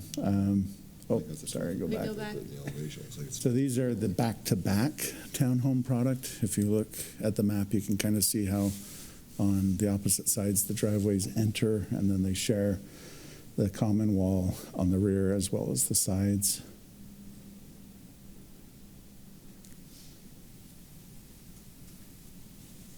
If there's any questions for staff at this point, I'd be happy to address them. Otherwise, I'm more than happy to turn the floor over to the applicant. I'll let them kind of bring us up to speed on access. If you had a chance to look at the conditions and findings in the staff reports, that's something that the DRC touched on. This is the current first phase access with a median. And then there is the emergency second access to Gomex Road, and then the future permanent second access would be the improved intersection. So we'll let them bring us up to speed on the latest developments with that, and then touch on any of the project highlights that I may have missed or they would like to reemphasize. I have one question for you before you step aside, but there might be others might have them also. When you were going over the parking, you talked about, if we could pull that table up, that'd be great. You talked about how they were taking advantage of about 20% of the parking being out on-street parking. That's counting 480 garage spaces in the condominiums. In our meeting before this, we had talked about a project. One of my concerns is those garages in condominiums and townhouses always get used for storage units, and no one parks in them. That is a problem that we have not been successful in finding a solution. I know other projects, I think it was the Lennar, I'm looking at Director Dave Anderson as he walks away. I think it was Lennar Escala, where we had them they proposed in the CCNRs that it would become a HOA issue and that it would be maintained. I don't know how that has gone, but That's an issue that's not unique just to condominiums. True, very true. Single-family detached homes. I know my wife would love it if I would help clean out our garage and she could park more than one car in there, but that's an issue that we're more than happy to discuss and see if we can find solutions. I guess my concern is we're discounting, for the lack of a better term, that requirement to go with on-street parking, maybe not factoring in that we will be losing, who knows what it will be, but there will be some of that space that's counting as garage spaces now that will also be lost due to people, they're living in a condo, they've got a lot of stuff.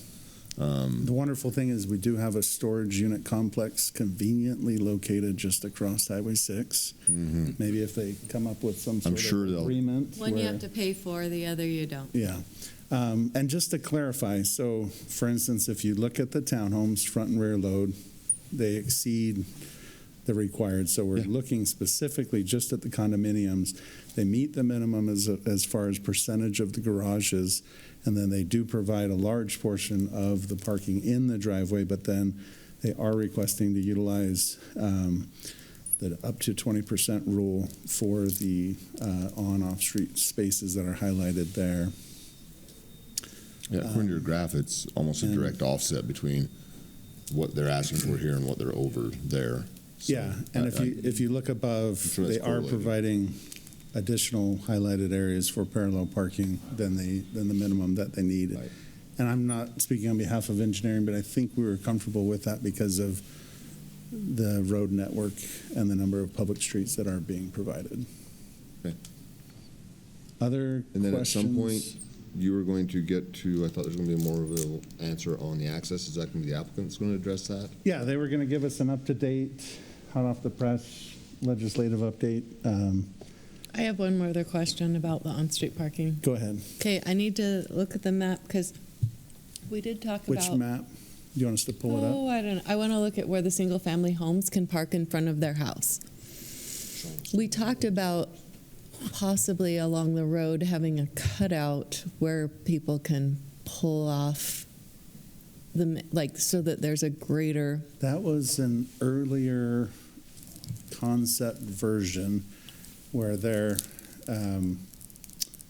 one of the earliest ones, we had a parallel road that then came out here. We then had a concept that was provided where there was a slip road that I can't remember where it exited, maybe here, and then it came back out. Right. Issues with that were cost, the hillside, and so ultimately this is what was landed on and presented to staff in the city for review. So once again, just highlighting, we do have the 2-car garage for each unit, 2-car driveway. I'm not aware, I'm looking at Byron, of any parking limitations on Finger Hut Road. So We I do guess. have 2 lanes in each direction, 11-foot. Would that preclude someone from parking parallel in front of the single-family detached lots? No, it's a 2-lane road, but on each side of that median, if there was an emergency or a utility broke or something where we had to close one side of the median, we could fit 2 lanes on the other side. Okay, so 24 feet, so you could park in front of those. could we zoom into this and look Yeah, at that road a little better? It's not as clear, but Which road? Yeah, it's not Sorry, that you clear. can use It the right in front. pointer. Yeah, Finger Hut. This one? Yeah. So there's 2 lanes going each way there? Yes, and that's part of the access that we were going to have Okay. applicant And jump that's into. kind striped? of- How much space from the striped side of the road to the front of somebody's house? Where it's on street parking, how wide is it? Am I saying that 8-foot right? Park strip. I'm trying to think of what cross-section this is Yeah, being I built mean, to. Our minimum you is an probably have 8-foot like cross. 10 park feet. But strip it's healthy, width. it's a healthy side, yeah. okay. Yeah. And that's a 2-lane roundabout? No, it's a one. no, It's a 1 single. lane. So it won't be 2 lanes. Only an emergency type situation Okay. would it take traffic Okay. in 2 lanes. I know John Bankhead is dying to get up here. I'd love to turn the time over to him and the Edge Homes team. If there's any other questions, I'm happy to answer them. Once again, we do have, after the applicant, we do have public hearing portion and then the two separate motions, and we'd be happy to answer any other questions. Great. Thank you.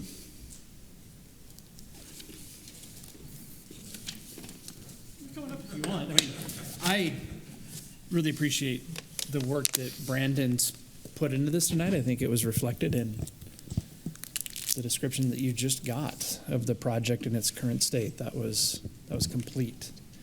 The Development Review Committee has recommended that this be approved.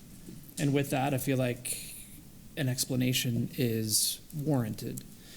As proposed, I think the Development Review Committee hasn't found that this does meet the city's requirements to have multiple accesses for projects once you get to a certain number of homes.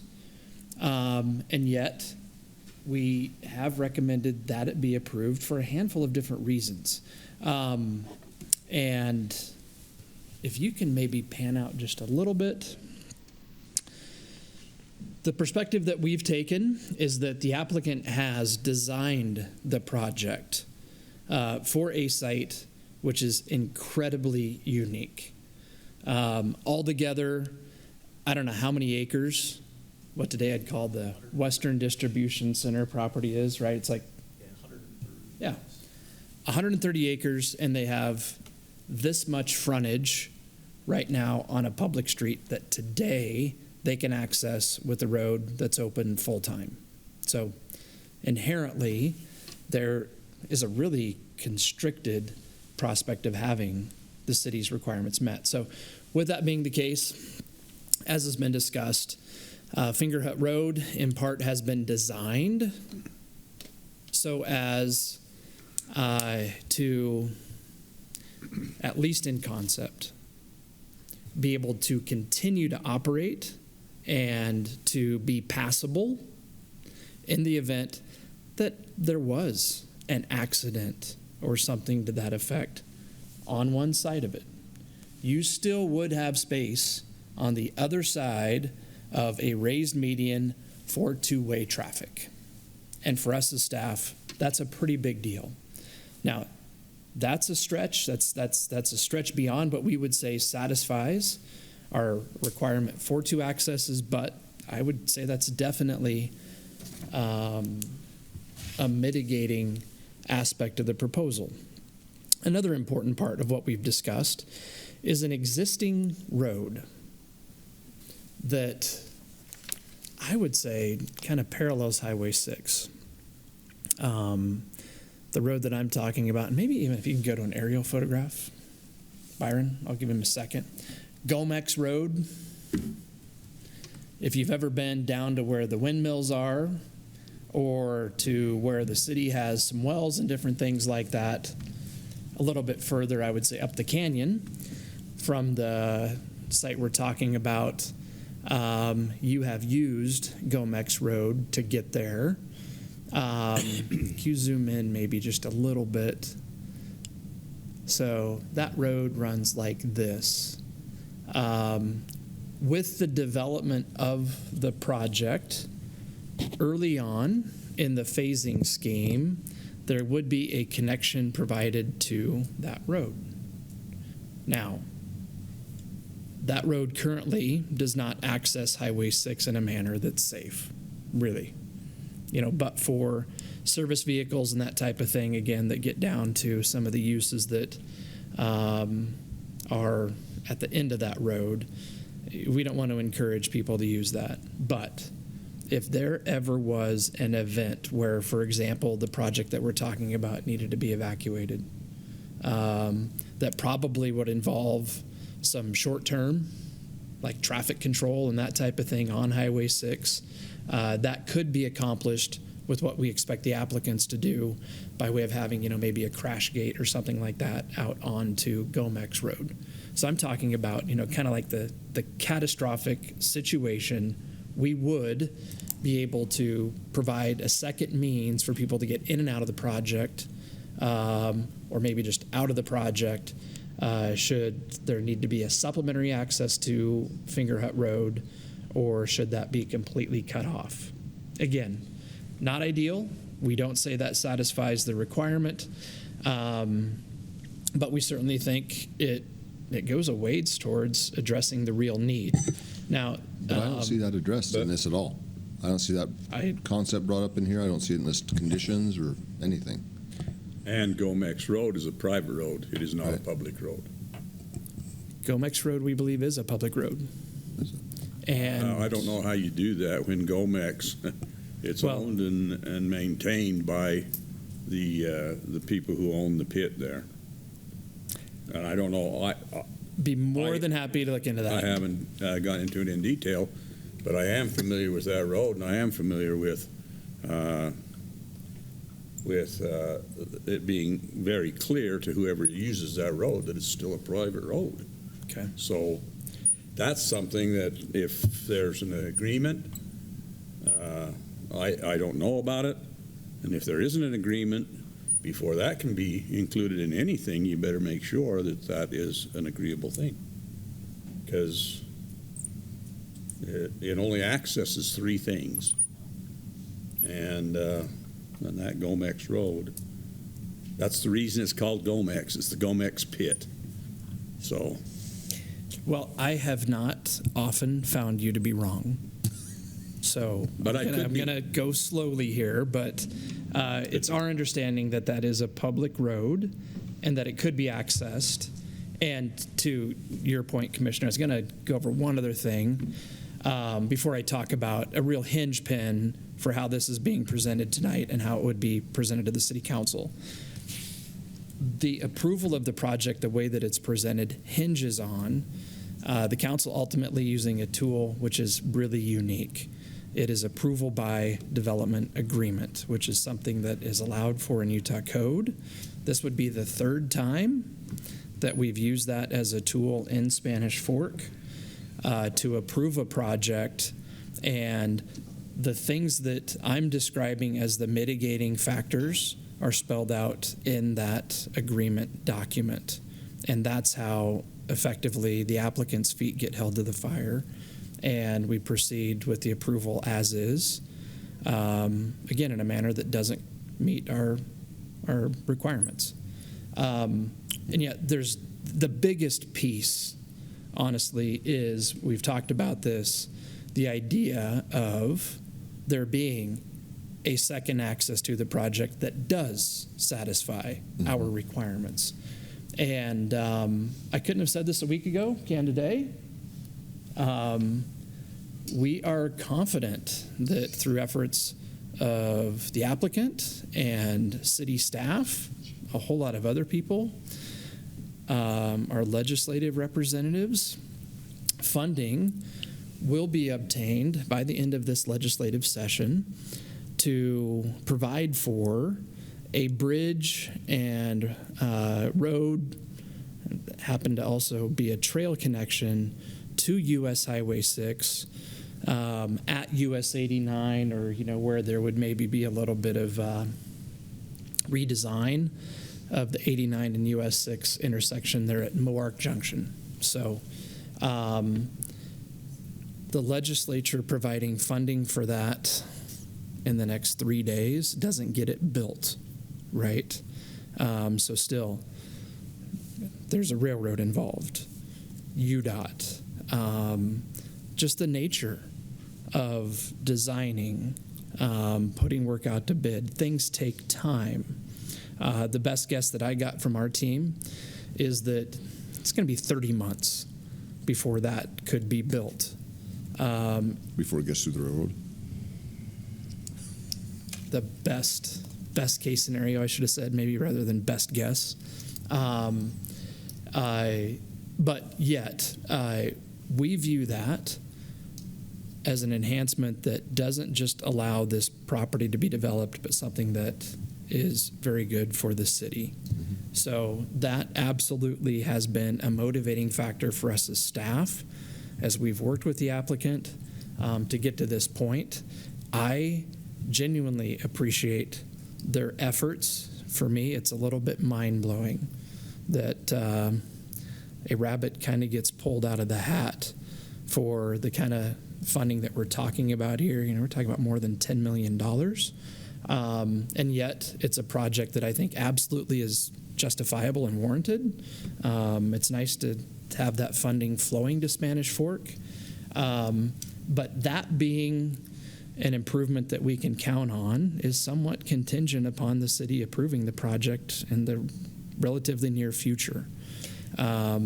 Is that something that would be part of a development agreement? Yes, If that absolutely. funding. Yeah, that's kind of the other big part of it.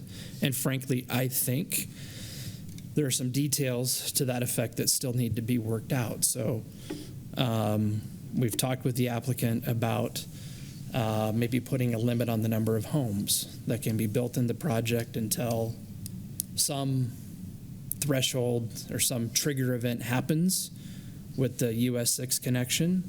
That might be construction commences. That might be it's open and ready for travel. I mean, there are a lot of different ways that could be identified.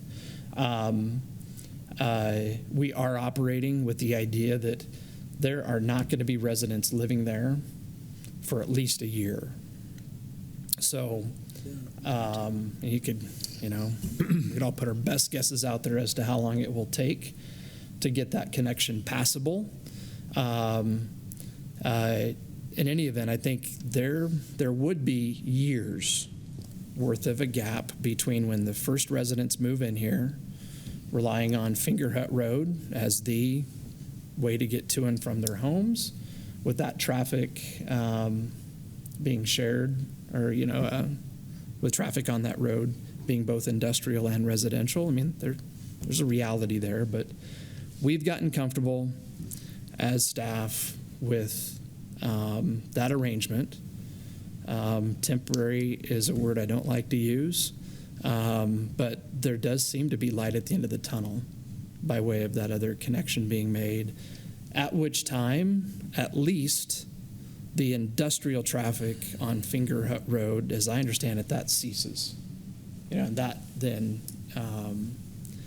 is restricted to simply use the new connection. I think that's a big deal. And kind of what I'm trying to paint out here is there is an incremental kind of vision for how different things happen. There aren't guarantees that things happen, as we see from time to time. I won't go into experiences that we've had as a city with the railroad that have taken years more than we thought they would to be addressed. But at the same time, truthfully, things have fallen into place so far. So there have certainly been positive things that have happened.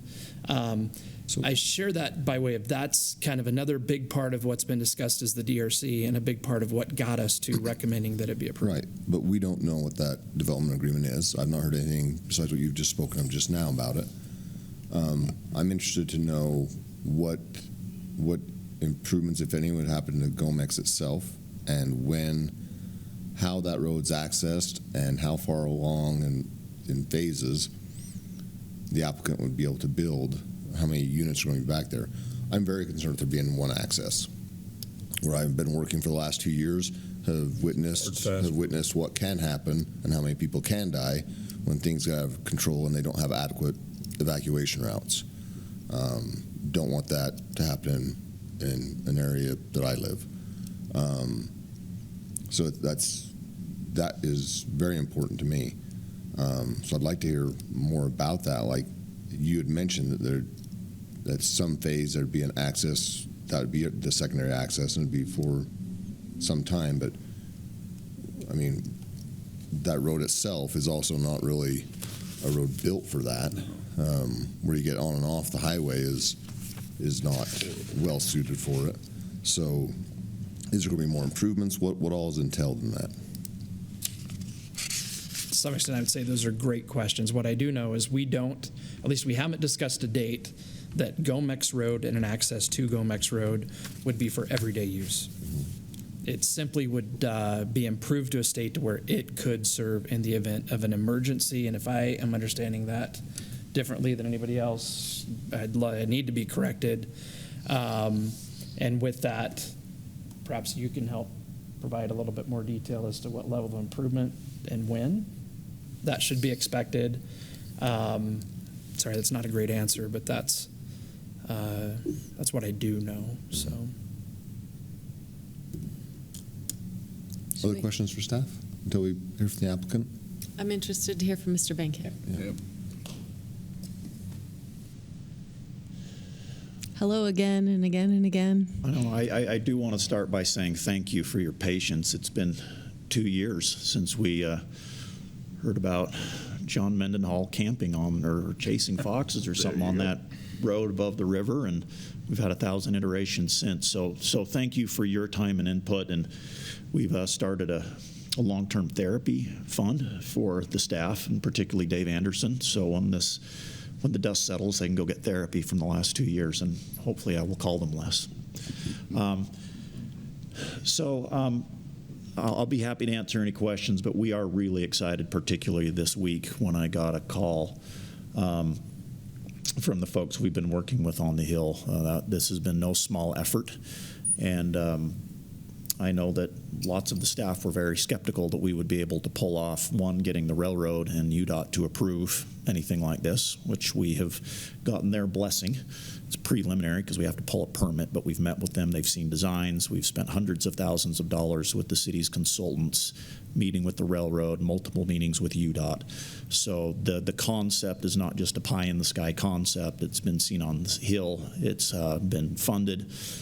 It's in a bill on the floor right now. It could get passed today or Friday night at midnight, somewhere Which in there. bill is that? House Bill 502. And the text of that bill I sent to the staff. I'm sure that the text will change around, but right now we have every expectation that passes, and those funds would be available on May 7th to start the work. As far as the Gomex Road, it is a UDOT road. It is owned by UDOT, and the access is controlled by UDOT. We have met with them on 50 occasions with staff and other people, so that is an actual legal intersection. It's not ideal, but we have met with UDOT and gone as part of this overall plan of kind of revamping the Powerhouse Road all the way to the mouth of the canyon. This has been a much larger process with UDOT. Part of that is due to the fact that there's 1,000 new homes going in on the Mapleton side. This development, Why Big, is very small relative to what's going on in Salem and Payson. And if it were just this development, things wouldn't be so bad. But I think over the next 5 or 10 years with the development, particularly in Mapleton and Salem, getting this bridge in, regardless of what goes on this property, is a huge win. And that's been a fight that everyone in the city and me personally have spent the last year, really engaging in every way that we can to pull that off. So I think the park is wonderful. The trail systems are wonderful. We're providing a lot of different variety of housing, from the $1 million homes that people want, and they're beautiful view lots overlooking the river, the golf course, and the mountains, to homes that people could be a starter home or retirement home because they don't want to deal with a yard. Those are all wonderful things, and for me, I think that getting that bridge across for the next 50 years is probably the big win on this project, to have the ground, to have had Jared Johnson have the vision to do that, and then to be able to do something in a short period of time with the approvals and getting it funded, we think is no small feat. So that's what we're the most excited about. With that, I'll stop my monologue and be happy to answer questions. What are the improvements to Gomex Road, and what phase of your development? So Gomex Road right now it is a paved road. It's not paved beautifully. The fire marshal was the first person to say we've got to have secondary access, and he's comfortable using that as emergency access. UDOT does not want us to be piling a whole bunch of people there on a regular basis.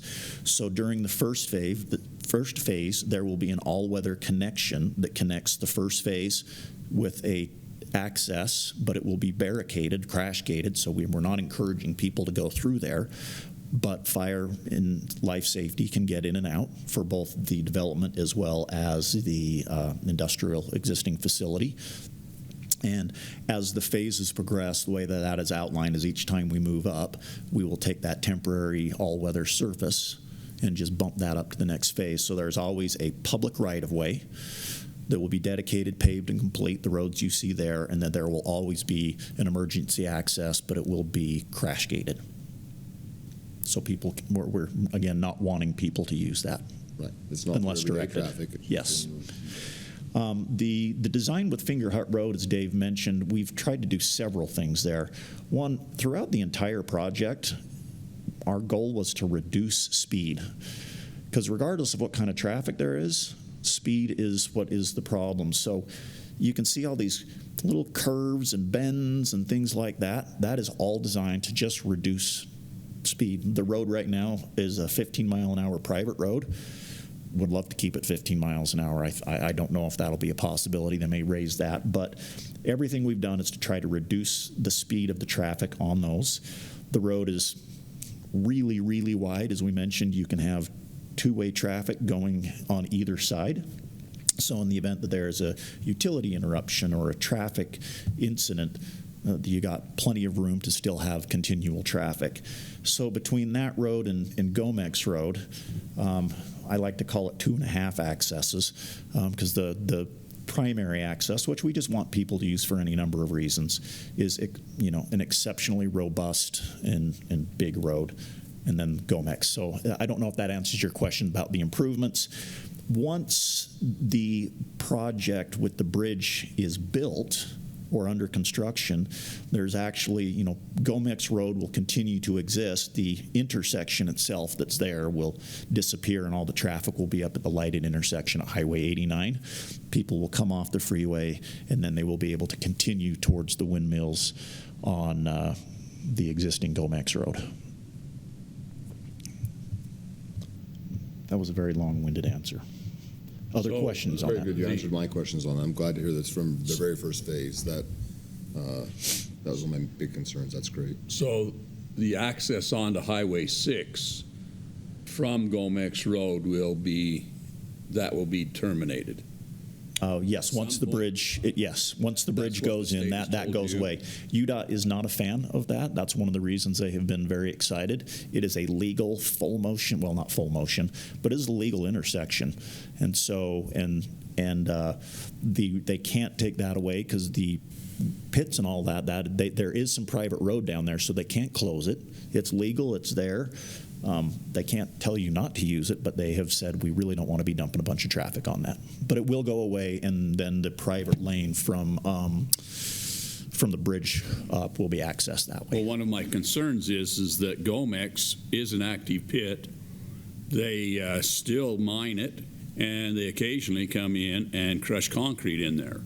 All of those trucks have got to have access to some road. Yep. Right now, it's Highway 6. Yep. If they can no longer access Highway 6 on the Gomex Road, they're going to have to come through this subdivision. No, so they will not. Gomex Road, as it sits, will be open. Excuse me. Then they could go on the new once. They wouldn't shut off Gomex until the bridge. No, Gomex Road will always be open until the bridge is in, and at which point the trucks will then use that intersection. Okay. Is it anticipated that some of the trucks that now go into the Finger Hut building, they will likely use that bridge as well rather than go onto Powerhouse Road? Oh, absolutely.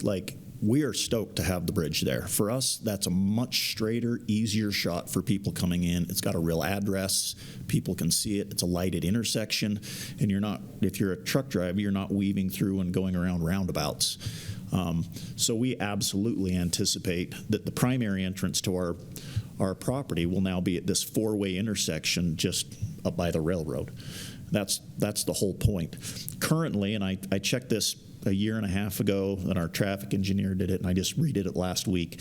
We're averaging at the highest number of trucks we have going out are Monday, Tuesday, and Thursday, and our highest day is 15 trucks a day. So that's not a lot of volume, and it's been very consistent over the last 2 years that we've been tracking it, and the tenants in the building have long-term leases, and they've been there. So I do think from a short term, meaning 4 to 5 years, which is not that short, the amount of vehicle traffic from the industrial building is really pretty small, but we still want to get that in as quick as we How can. many private cars are parked there as workers there?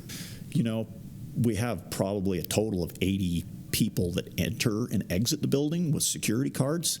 They're not all there at once, so that also is a fairly small constituency of people. So, you know, by the time this starts getting actually built and the approvals and everything, you're a year or two before people are on here. With this funding, we as developers cannot build that. We don't own the ground. We don't have anything. We've procured the funding. So we are concerned as developers about having a phased takedown, and Dave knows this, because ultimately that money will go to Spanish Fork, and we have no control over if that road, when that road gets built. And we're motivated and we can move quickly. And we have moved quickly, and I think we've really surprised everybody.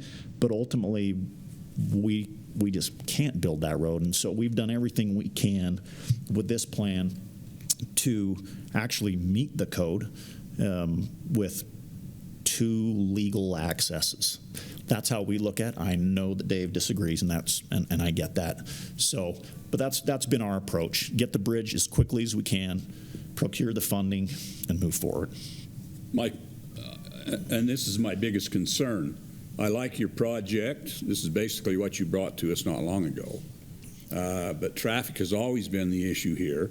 I like the way that the road that is there now is being used now rather than going down off of the hill. All of that's great.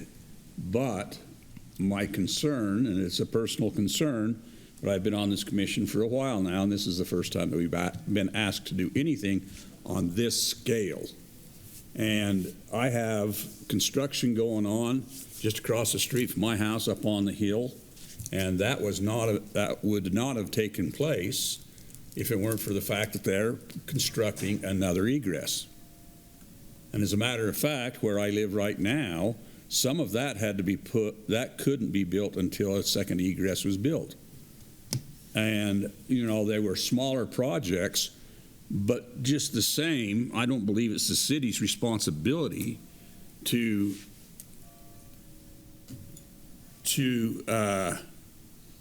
guarantee any single developer, any single group of people that something can be done simply for the fact that it needs to be done now to make the project fly. I think that if there was a guarantee that there was money in an account or money available and that things could be started right away, that would be okay. I could even see your first phase is 57 units. The magic number is 50. You're already over with 57. And I could see with the improvement on the road and everything like that, I can see that going along with that. But the next phase is quite a few more than that. And it's very likely that you would jump onto the second phase before the first phase is completed. And now we've got all of those units and we still don't have a guarantee yet. Now, the thing that concerns me is you'll definitely you'll enter into a development agreement that will say, you know, when this is available, but I don't know who can say that. You can't say it. I don't think Dave can say it. I don't think there's anybody right now that can say that, because we're dangling at the end of a rope up at the legislature, and that's a long rope. Well, I mean, I'm looking at this status. It's in the second reading. It's in the Senate Rules Committee. Anyway. Can I add? Yeah. Commissioner? We call it the Bill of Bills. It's going to get passed. Different things will probably go in still. Some things might come out, but the bill will get passed. It is the transportation funding bill for the state. So, for whatever that's worth, right? So, right. It's just a matter of when. Right. I don't have issues with that. My concern is how quickly the railroad will cooperate, because that's our biggest linchpin, and how quickly we can get that built. I feel I'm guessing we probably need to go into public comment. When we're done, we still have to do that, yes. Okay, anyway. I think I'm done with my questions for you. Okay. And I would feel better about Gomex if there were an agreement that I can hold in my hand that says what you're saying. Because it goes completely against 30 years of experience, more than 30 years of experience with that road.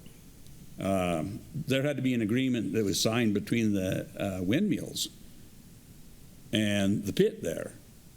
And, you know, in other words, I think that shouldn't be that hard to do. The road has been there forever. It's there to get trucks in and out that weigh a lot. The road's fine. The only time it has ever been paved was when who's the owner of Gomex Pit now? Well, it's the Stakers, I think they still have it, but they're leasing it. The Staker company. Staker. It's Staker. Staker has paved it twice. And they kind of did it because they were waiting on another thing and they had enough material to do it. So they went ahead and paved the road. And that's why it's not in all that good a shape, because it's not in, you know, it doesn't make sense for them to spend a lot of money on the road. But I would feel a lot better if those kinds of commitments were written down and I could see those. Okay. I think we can accommodate that. The development agreement, which is, we've been going back and forth between the different groups, outlines those things. And so that's a document that I'm certain can be provided with those things. And there is a gate in that fence already near where the pull-off is that accessed the tank that was there, the water tank. Yes. And so, you know, there are some things that are there that are in your favor, but I don't see them, you know, they seem kind of nebulous to me. And I would be more comfortable if I could see those agreements and it would be part of the proposal. How's that? No, totally fine. The agreements exist, and I'm sure we can get those to you. So. Yeah. Well, and maybe by Friday, before this goes any further, you'll have that in hand. I don't know. Yeah, I'm really hoping that goes through. I'm quite confident it will. It seems like with all the hoops you've jumped through already, that this is just the next hoop. Yeah. The thing that I am, and I've expressed this to Dave, is I'm quite confident we'll get the funding, and that's come at great expense and political capital on our part and a lot of time. That is earmarked specifically for the extension of Finger Hut Road to Highway 6 in the intersection, but I cannot spend the money. Oh, that's true. And so... But I don't want to spend my money to help you. How's that? No, but the money's there, though. The money is allocated in it's a regional improvement. This is solving a much, much larger problem. But I don't know how to make the road happen other than get it funded and get it designed. I appreciate you being honest with that. Yes. Because I would, if I could build it and I would take the money, I could get it done very quickly. Right. But that's something ultimately I can't control because it's a Spanish Fork and a UDOT project. Well, and to be clear, it's what we're looking at right now is kind of a contingency until that's done. It's great that we have this detail, that we have the ability for that road to be there. I don't think even with the money we know really when that's going to come. And I guess what I want to understand is what contingency do we have in place for these phases? I noted in what I read in here, and tell me if I'm understanding this correct. Before we had the second egress there, or at least it's the option or for the funding, there was sort of an arrangement with the city that says, at the first phase, we'll have a checkpoint here to see how things are and to see what the second egress looks like, right? Mm-hmm. Do we have? I mean, this could be a 30-month thing. It could be a multi-year, 5 years. It's hard to really know. But can things sort of stop until that's in place, until that's safe, or are we continuing? Just assuming that will come at some point in the future. So our view, and this went through any number of iterations. At one point, we had the little windy road, and that I think had a lot of problems. It was kind of ugly, and it was just going to go away when we got the bridge because we didn't really need it. It is. We have felt, and I think ultimately this is a big deal, and Dave and I are going to arm wrestle at the end of this, and we'll just see who wins. I'm sure he will. But we feel and are asking for an approval, which that we could build this entire project with the roads and the existing GOMIC access if that were the worst case scenario and Spanish Fork elected to never build the bridge. Because other than that, we have a land that we can't develop, and we've done everything humanly possible that we can do, from the design, the funding, and everything, to get this ready and to solve a problem for our project with access and a much larger regional problem. And so I think ultimately we would love to move forward with not being phased. We think we've done, if the bridge blew up and died, we think the project would still work. We think it would work well. But we do think that the bridge is a regionally very significant thing. But I'm going to let Dave go because he and I have spent 2 years talking about this. Yeah, and I mean this a little bit lightheartedly. We have trust issues, and that really became apparent to me in the last DRC meeting, and I think the light bulb started to go off for some other staff people. We don't want to say you can build 580 homes on the hope that certain things are going to happen without giving them something to motivate them to perform. To say it maybe more directly, we have been very reluctant to recommend that the project be approved so that every home could be built until certain guarantees are in place that that second connection happens. And on the flip side, we've come to realize that the applicant doesn't want constraints on their ability to build the whole thing, because there are some things that even if they perform to the best of their ability, there's some things that the city has to do. Now, we know we'll perform, so that's what we do. Not to be arrogant, but we're confident that if we have funding and we can get approvals, and our people tell me we can get the approvals, then it'll happen. And I understand, though, still the applicant's perspective that, hey, maybe Spanish Fork's priorities change or something like that, and they end up getting caught in a position that just can't work. Am I sharing that in the right way? That's a good So, solution. And I think of it as we have other entities. We have UDOT, we have Union Pacific Railroad. exactly. There's a lot of, There are unknowns Yeah. to that. I think that being said, our folks have done their homework over the course of the last year by way of meeting with the railroad, meeting with UDOT. This funding would not be happening without UDOT support at some level. A lot. So, we've become more comfortable. 2 weeks ago, we were getting the vibe that the funding was not going to come in this legislative session. And we started down the road to vapor lock with that. And that's where we started to say, hey, you, Mr. Bankhead's group, they've taken the lead on making that funding happen.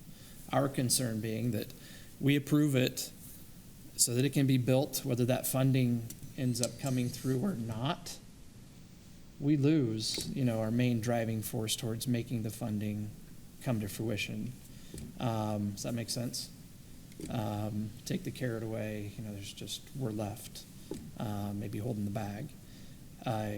Truthfully, last week we got word from our lobbyist, working with their lobbyist, that we think funding's going to happen. We're quite certain of that at this point.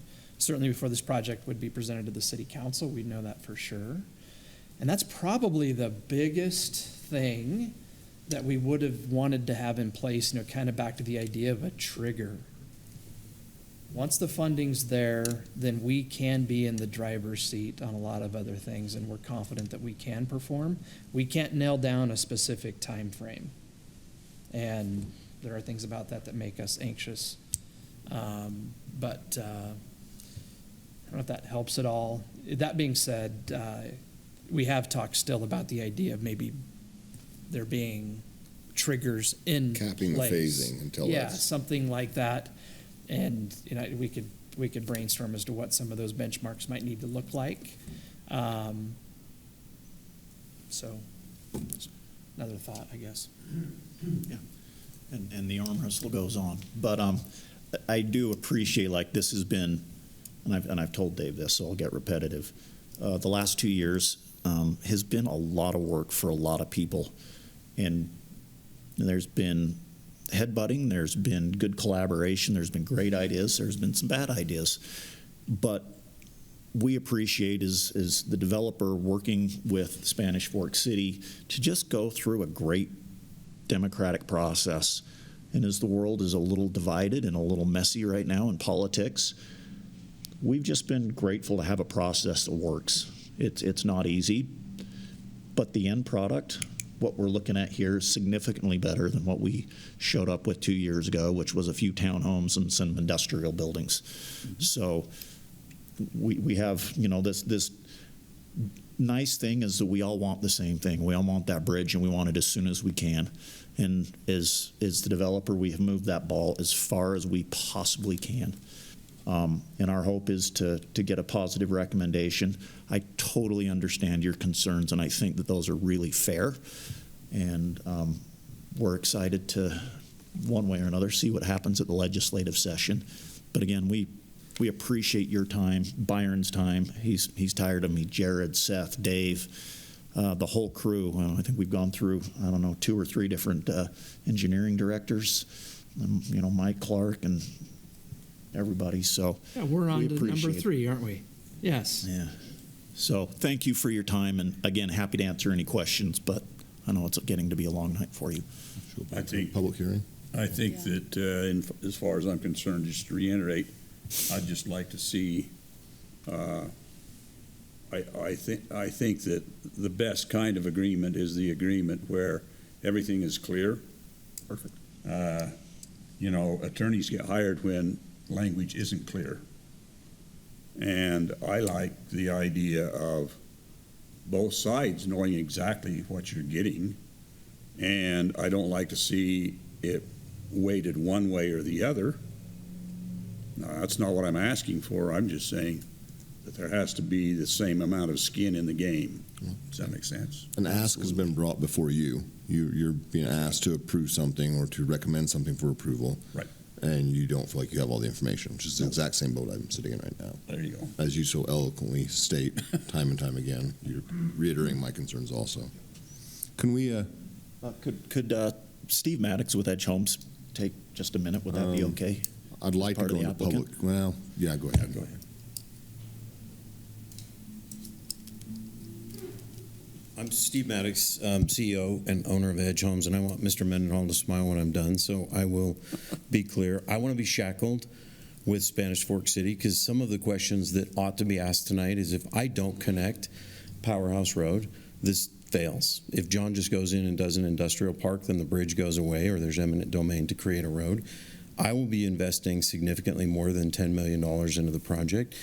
And it's a $5 million initial just to build the widening and the access for the first 50 lots. So to be held to a standard of the railroad and everything else, I completely understand. So I'm asking to jump into the coals with you to say we have to have some trust level at some point in the development agreement to say that if the funding is in place and the state has guaranteed that as a result of the impact of residential housing in cities adjacent to you and the impact of traffic in this quadrant, and we can do this together.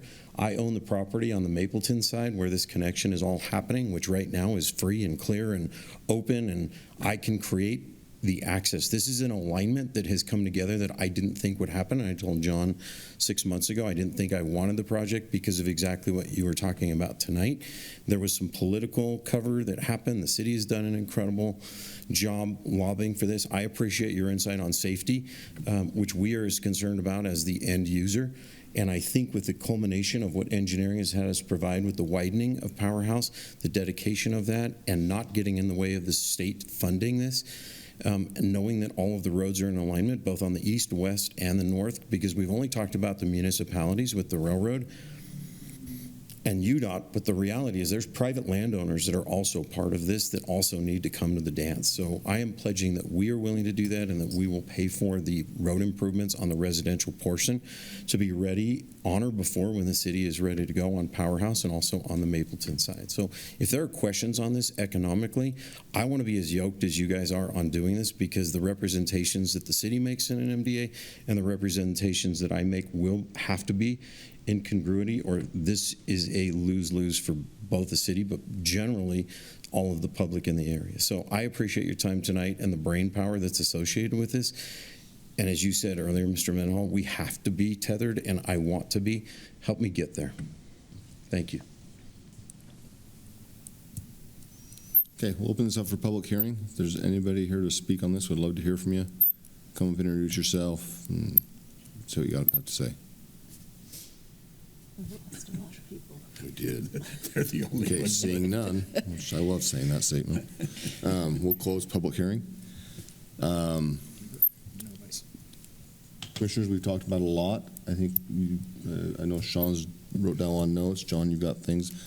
Are there questions we want to fill to staff or back to the applicant? Well, I have a lot of notes here, and I'm sure questions will come out of it, but I'll let you know my comments and concerns.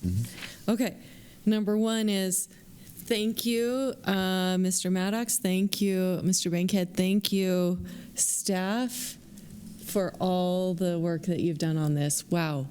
Thank you. This has been a lot of work.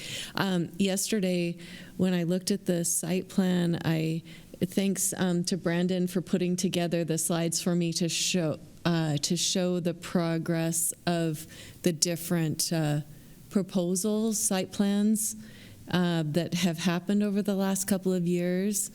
I mean, the one that I like the best came from about April of 23 that had just those, just some townhomes on there, just because there was a lot more green space in there, and this is really packed, and there's some good amenities and some good ideas.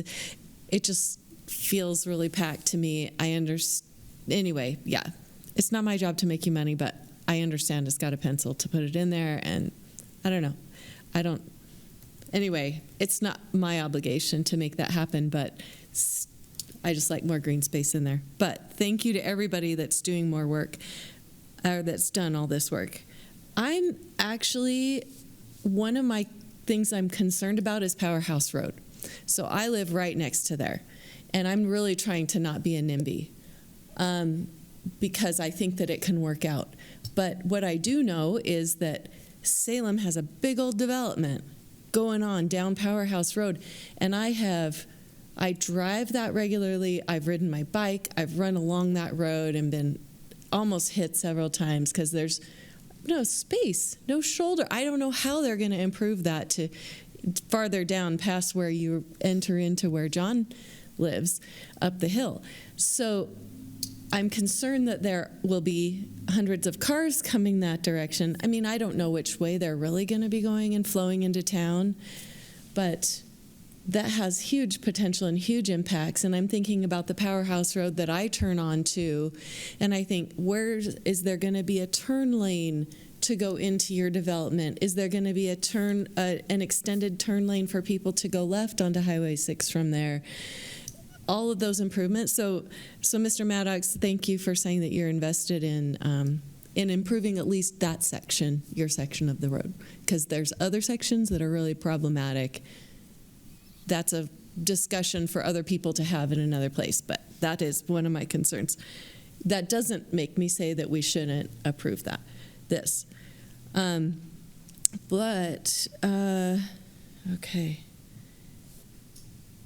I am glad to see that there can be a trail connection on Powerhouse Road, though, given what I just said, that there can be a trail connection that goes along Powerhouse Road if you can't drop off the cliff into the Dripping Rock Trail, and then you can connect over to. Anyway, I've said it many times, having the Mapleton and the Spanish Fork Trail connection is actually one of the selling points for me on this plan. the thing I also bring up again and again is I am a fan of on-street parking. I don't have an issue with that, except for that we have a city winter parking ordinance. Like, how do you marry that when my husband's always monitoring the weather all winter long? Like, I got to move the Suburban, off the road again. And so how do you jive those two things together when we have an ordinance and yet we've approved this? So that's just a concern of mine. Yeah, again, with that Powerhouse Road, that's just a close turn to that intersection, and if you're adding hundreds more cars, that's just feels like I'm sure, Byron, that is an approved distance. Well, it's there, so I guess it's approved, but just with that many more cars going in and out. Yeah, and this plan view doesn't show it very well, but their preliminary plat, we're proposing to do a high T intersection, so it'll be signalized right there to make it safer for cars coming in and out of that area of Powerhouse. And yeah. Oh. Can you explain what that is? They show it. There's one, the intersection on Powerhouse and US 6. That's a high T right there. Oh, with the yeah. signalized and the median to kind of traffic. well. That's Mm-hmm. Oh, okay. bypassing. They kind of have their own lane, and then if you're trying to turn, you have a spot to back up and stop at the light. So. Okay. That's one of the best. All right. That's a good improvement. I just thinking about 800 cars. I mean, if you think there's almost 600 units, and 800 is probably like the low end of something like that. I have a lot of neighbors saying to me, there's 800 cars that are going to be added to those roads. I also feel it sounds like, Todd, that you would be interested in capping the phasing on that until there's I'm very interested in the part of the development agreement that the phasing is capped based on the development of that intersection. I just am super uncomfortable with giving leeway. Along with that, about your trust issues, developers are optimists. Like, it can happen. And cities must be realists because of the fallout that you deal with after all of this has happened. So I think that I appreciate all that you've worked through with that.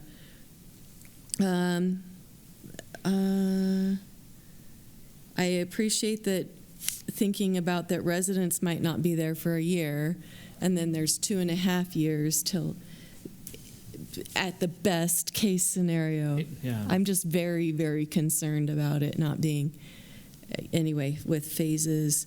I actually think we need to just double check how nice the elevations look on the sides that are facing Highway 6. I think they're pretty good. I think they could be better. There's a lot of really beautiful elevations in this development. I really appreciate it. There's some backyards that I just thought, I don't know. And then, all right. I think I'd love to hear, you keep talking about being a bridge, and I'd love to see what a rendering sometime of what they imagine this intersection bridge looks like at some point. Anyway. We've sent a couple of overlays so you can see how that whole intersection works. I don't know if you guys have one that you could show, but we do have that. The design has actually been. Yeah, I'd love to see that design. It's not contingent, but I'd love to see what that looks like. Okay, I'll look for it, and if I don't find it here, I'll email it to you tomorrow. Thanks. Can I just ask you to clarify a couple things? Because you Yes. had many good points there. A few of them, I think, were questions that maybe you want staff to answer. So I think the trail connection along Powerhouse Road, I don't see that as shown. It's or not shown. depicted. So is It that? was kind of referred to. Yeah. So are you asking, is that going to happen? When's it going to happen? Right. Yes. So I'm just wondering, Probably went funny. there's a comment, I was wondering if there's a question or Right. direction for staff. And I think that's the thing too, is that I think you could put that in It's the shown on this. trail plan. Like that could happen way before any kind of connection Yeah, over Highway You 6. can see the call out. Call out 5 there? Yeah. Looks like a 5 to me. Oh, yes. So let me make sure I understand. So that trail is similar to what we see down by the golf course, where you have the trail actually on Powerhouse Road. Is that adjacent to it, or? Where does that connect to the Spanish Fork Trail? Yeah, it will connect kind of down by parking lot of, on the south side. By the Dripping Rock, right? Kind of like. Yeah, Dripping The Rock. Dripping Rock parking lot, and then to connect, you'd cross the street at You'd that cross into Canyon at View that Park. truck at that crosswalk by the Is golf course. So is it attached directly to the road, like similar to what we have right by the golf course as you're entering Canyon View Park? Between the golf course and Canyon View. It connects with Dripping Rock up above, right? Well, I was just going to mention that, and I meant to ask this, but and I'm sorry that I went off. But the Dripping Rock Trail now crosses over onto that side of the river, but it's up on the property that is on the commercial property or on the industrial property. Would they be willing to, you can get up onto the hillside a little easier there because you're not in the very depth. I don't have a Would make pointer, sense but to go up there. I thought it ties into the intersection here. If you do, can you come to the microphone so Yeah, I can hear you? So on the southern end, we can start here. So right now, and whether this is up against the road or there's space, we're kind of agnostic to, but there will be a connection from the Powerhouse Finger Hut intersection down along the south side across and to connect to the south side, the parking lot where the Dripping Rock Trailhead is. So there's that connection. On the far south end of the property, you can go down Dripping Rock, and there is an existing bridge that takes you across the river and Right. drops you kind of on the bottom end of our development. It is right there. We have done everything we can, but we just physically do not own the land that connects. And so, we've talked to the BLM and the United States government who owns the land, and me, as Mr. John Bankhead, could get nowhere. I talked to Jared Johnson. He has been in conversations with them for apparently several years and is working with them to get a trail access that can weave through the United States government land and then connect back to our project when it gets back on our property. But that's the reason that connection has not been shown, as we don't own the land, so we can't connect to it. Right. It'd be a perfect place. But that's something that Jared Johnson and the parks people are, and he's got a whole other set of trail connections under and over and everything. So that's in his wheelhouse. And part of the funding that we're getting, $10.5 million, is for the bridge and the intersection. $3.5 million goes towards the trail system to get it across there. And on top of that, Jared has an existing $3 million for MAG that is dedicated to this trail connection. So he actually has some money now to work with the trails. Great. Getting back to your comments, Shauna, you also brought up street parking versus snow removal. Yes. And you brought that up before. Has that ever been resolved? I mean, So I can address just the city's code on the parking, snow removal. Anytime there's snow, right, the city code is 48 hours, right? The next 48 hours, you're not supposed to park on city streets. That's the same for anyone, anywhere in the city. There's still on-site parking that's allowed and those things. And I think the idea is, because it's a limited number we count towards the required parking, that those cars would be able to move in those circumstances for 48 hours on those rare occasions when we do have snow removal. It's not just when it snows, but when snow removal is, snow removal operations is the way that reads. So that's I don't know if I'd say 210 is a limited number in a development of as a percentage, 20%. Compared to, Yeah. I mean, so it's not addressed specifically in this instance, but in terms of what the city has done and balancing those two, that's how the code reads. I guess that's my point. Okay. And then are you asking the applicant to change any of the rear elevations or the? Well, I mean, you brought that up as not being. Well, I actually would want to know what commissioners think. There was the one slide that I had them go back to that was the side that faces Highway 6. I would be The rear interested to hear what you, elevations. yeah, the rear elevations. Is this the bottom one? the purple? There you go. Yeah. And it's mostly the one on the left, because Yeah. the one on the right is only going to be from unit block to on the unit block, sides. right? Right. Anyway, there'll be a wall, there's setbacks. I don't have a concern, personally, I don't have a concern with that. Seems fine, Yeah, to me, but that's, yeah. I mean, it's not terrible. to me, It it looks doesn't like a look- lot of monotone, but Right. I I'm just not love the look designer. of the Style. front facing ones. The front, I quite like the front. yeah, I do too. Anyway, the back, just kind of like the white with the windows in there.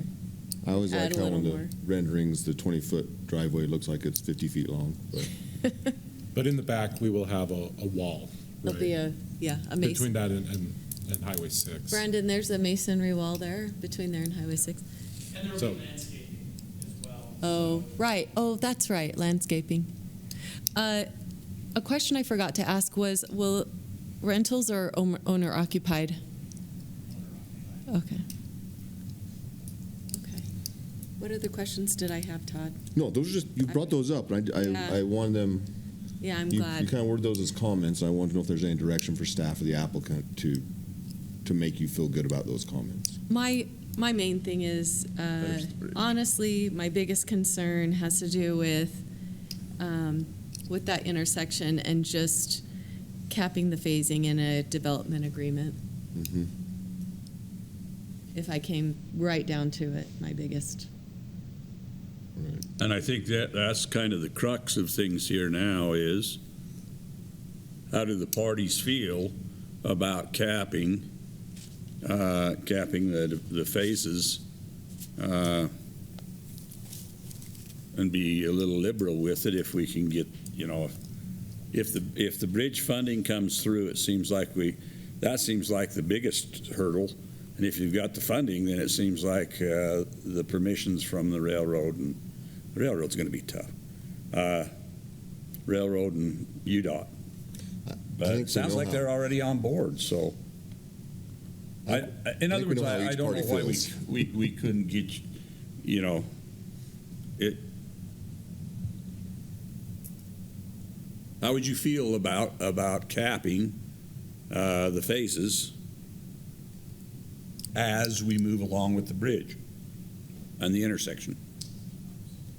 A couple of, before I directly answer that, first of all, we have met with the railroad on multiple occasions. Because this is just going over and we're building the bridge in such a way that it doesn't get into their right-of-way, we can build it from outside of the right-of-way. They're actually fine with this. That doesn't mean that the process doesn't take a while, but UDOT actually has jurisdictional control on these bridges over UP&L or the railroad, so they kind of have to say yes. Now, this is a state project that will be administered by Spanish Fork. So, one, we've met with them, over the last year, and we don't see a problem. UDOT's met with them. We've gone through the pre-application process and all those. So we feel very confident at this point that we're not going to get a hard no. We just really can't. They can't say no. Two, quite honestly, the railroad and UDOT have been probably the fastest part of the process. Getting the money from the legislature, while not easy, I think that all happened much more quickly than people thought it would happen, than staff thought that could happen. So I think that this has moved better, and I think there's the governor's support, Mapleton City's support, everybody's supporting this. UDOT supports it because of what it does for the regional issues. So, but in answer to your question, we are in a bit of a tough spot, and I don't know how we will work through it, because as us, the landowner, we have a lender that is probably not, I'm quite sure, not going to let us sell in pieces, because they're not confident it's something that they're out of control. So that is something that we are pretty uncomfortable with, and I don't know how we'll work through that. Particularly, again, since I can't control what Spanish Fork does with the bridge. I think that UDOT and everybody, I think everybody wants it, but ultimately that's something I just can't control. Or if I could, I would get it built.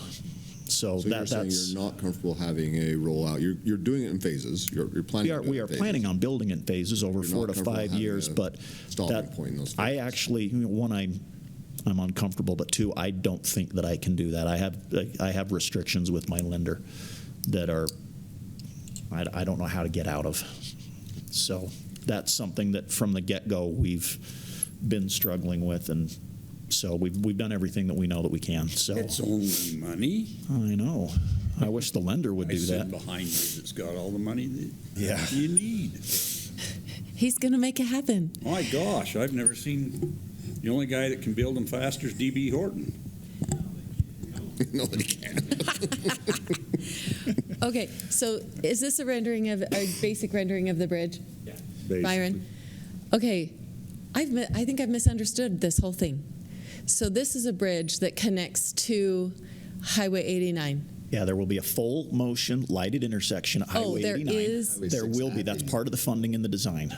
So when this gets built, the estimates right now, we have a high and a low estimate. They range from 9 to 13 million. So we wanted to get enough that there's no question. So we've got $14.5 million appropriated for this, plus the $3 million that is already in Spanish Fork's control for this. So we've got ample money. Then what happens is you have a full motion intersection that lines up with Highway 89. It comes across, this is a little out of date. The bridge is a little bit bigger and there's more turning lanes and everything, but you get the concept. And it comes over across the railroad at grade. The trail will be adjacent to that. You'll have the whole bike path and everything right there, and it will dump you off at this four-way intersection where you can either turn north and right and head into the residential area, or the truck traffic will turn immediately into the Western Distribution Center. Oh, This is a mirror the bridge. version of what's at the top of Center Street. Just mirror this is that. just a bridge over the railroad, not a bridge over. Oh my goodness. Over troubled water. And it would connect to Gomex Road too, somewhere here, right? Yeah, so Gomex Road, actually, you can see the coming off, that is the new connection to Gomex Oh, Road. it would be down here. And then Gomex back here would just sort of be abandoned Yeah, and disappear. Yes. Okay. Actually, if I'm being technical, what happens is there's kind of be an off-ramp. So as you're going towards the mouth of the canyon and you're turning into this, there'll be an off-ramp. The reason that we elected to do that is it gave more queuing. If there are vehicles and trucks and everything, we didn't want everybody piling up right at the right-hand turn. Thank you. That makes sense. And I don't know, maybe on this project, but this is connecting to Mapleton. Yes. The Mapleton Trail. This is an actual trail here. And Yes. this is just an with a four-way stop. There's no other. There's an at-grade crossing, and that's been coordinated in the trail system with Mapleton and Edge have been part of all these design meetings. And then Jared, there were discussions at one point about doing an overhead, above-grade pedestrian crossing. The staff, particularly Jared and other people, have another plan that's slightly south of this to go under the railroad and an existing culvert and ties into an existing trail system and a whole master plan thing. So this one will be an at-grade crossing. The continuous underneath the railroad will happen slightly south of this, and that's apparently part of the existing trail master plan. Did I get that generally right? Yeah, under US 6. Under US 6. Yes. Is it utilizing the railroad spur bridge that goes underneath it? I believe so. Yeah. Oh, yeah. So does Edge have that property on that side? Yes. So that works good if we could just work out anything that is with whoever else may be involved. Okay. If you had no restrictions and just could go full bore on this, how fast do you think build out could be on this? Excellent question. What we have is a 5-year, and that's why when we're talking about a 3-year, it probably is 5 years for us. And the 1 year that we're talking about would be a very trickle number of homes, just because first phases never go as planned, just like we're talking about right now with the bridge. It's not going to go as planned, and there will be hiccups. So this is probably from a start to finish close to a 5-year build up. And then just to put things into perspective, our tab for, and staff may disagree with this because probably the city pays more than we do, our cost of Powerhouse Road is close to $20 million. So the investment that we are making in this is significantly more than what the state is investing, and that's why this culmination of dollars invested from private and public work. And the traffic problems, the snarls that you're talking about today, are a fraction of what will be when the 8,000 homeowners that are building in Salem are going to be pouring in here.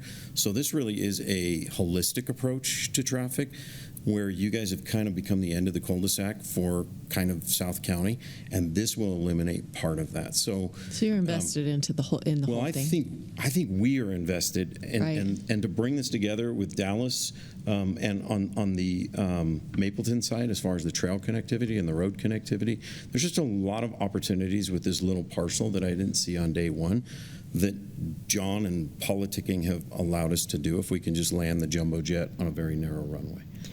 And the trust that Dave talks about, I really appreciate that, because I know one of Dave's concerns is, are you going to be ready in 3 years when we're ready? Like, are you going to have Fingerhut Road built? Like, are you going to be ready to receive the bridge, and are you going to be ready to receive the traffic? So the restraints that you're talking about are challenging, because if you say, okay, now you're ready to go, and I'm 3 years out, I can't do that. The cost is prohibitive for me to just say, okay, my schedule now works with yours. So I've got a one-time close with John, I've got a commitment to build roads, and then I've got to build infrastructure. Thank you. This is large. Well, thanks for helping save tax dollars too, because that's how we saved building tax dollars. Thank you. So I guess my next question is, my knee-jerk reaction is like, don't you dare build more than what it can handle if it doesn't have this intersection. But if you build, you guys are all the smart people on this, but like, if you're like, okay, realistically, where would they be in this phase, and is that a good place to kind of say this is where we would cap phasing and come back for the check-in, like Paul said here? Anyway, do you cap phasing a little bit more than what you're comfortable with because you're optimistic about it? And is this me getting too far into the weeds?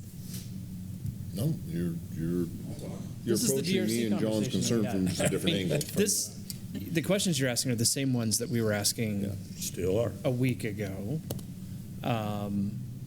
And I will say that everybody's going to have their own opinion. If we do talk limits or, maybe benchmarks and that sort of a thing. So, no, we don't have necessarily a number in mind. I would go back to what I said earlier by way of maybe the most beneficial thing that we would get out of having some type of benchmark is just keeping the applicants motivated to do whatever it is that they can do to make that second connection happen. So can I just pause for a second? So for me, I want to make sure my concern is iterated properly to Sean. My concern isn't so much that going in, it's either that or Gomex Road being in a status, in a condition that whatever happens, we have adequate access for people to get out of there, whatever phase they're in, phase 1 or phase 5, don't care. Even whatever phase they're in, that can be that. If that bridge gets pushed back 5 years, my concern doesn't really care, as long as that other access can handle the emergency traffic that would need to go back, that of residents evacuating or emergency vehicles getting in. That is supposedly, hold on a second, that's supposedly covered in the development agreement. I'm being asked to approve something that there's an ask has been brought before us I don't feel comfortable with until I know what that is. That's my concern. I see. It doesn't really have so much have to do with the crossing onto Highway 6. It's that there is safety. An alternative means, a secondary access between those two routes. In my mind, either of those can handle that. I just don't know what those are right now. Okay, here's my question on that. Is that similar to yours? Well said. Yeah. In other words, Gomex can be that. And I think it will be. I just don't know. It can be, but it'd be better if we just went ahead with the other. But that would be your fallback, is to put, $1 million into that. or even less. Pave the dang thing and put it out there on the highway if you can't get the bridge done in that time. I mean, that seems like a lot cheaper and a lot quicker alternative for you guys. I'm assuming that's kind of spelled out a little bit in your development. So, you know, if that could be agreed to, and if that could be something you can put into that, then that satisfies me a lot more than just saying, I want to make sure we're clear. So we're asking just for GOMEX, or be explicit with GOMEX being as a contingency. The way that I would do it is what we were saying here, and that is that an alternative egress be provided. Until that Cap it at a certain amount and say, by this time, you can't go any further until you have provided that egress. Now, I know that's not what you want to hear, but I think that protects you in that you can go ahead with your phases and go a cheaper route if that's what you want to do. But you know, we're all hoping for the bridge. So, but that would give you a little wiggle room. How's that? I think that. I think Dave wants to talk about that. Okay, one more thing before. Just to add on to what they're saying, I feel like if there was a very good permitted, because anytime you have, well, GOMEX is already permitted, so if there was a very good ride in and ride out way to go there, that people wouldn't be able to turn left, but if it was a really good in and out way, that you could either turn right onto Highway 6 or turn right off of Highway 6. I feel like that would be a good compromise that would give me more comfort with that, with letting more phasing go before the. I wouldn't. I don't think. No.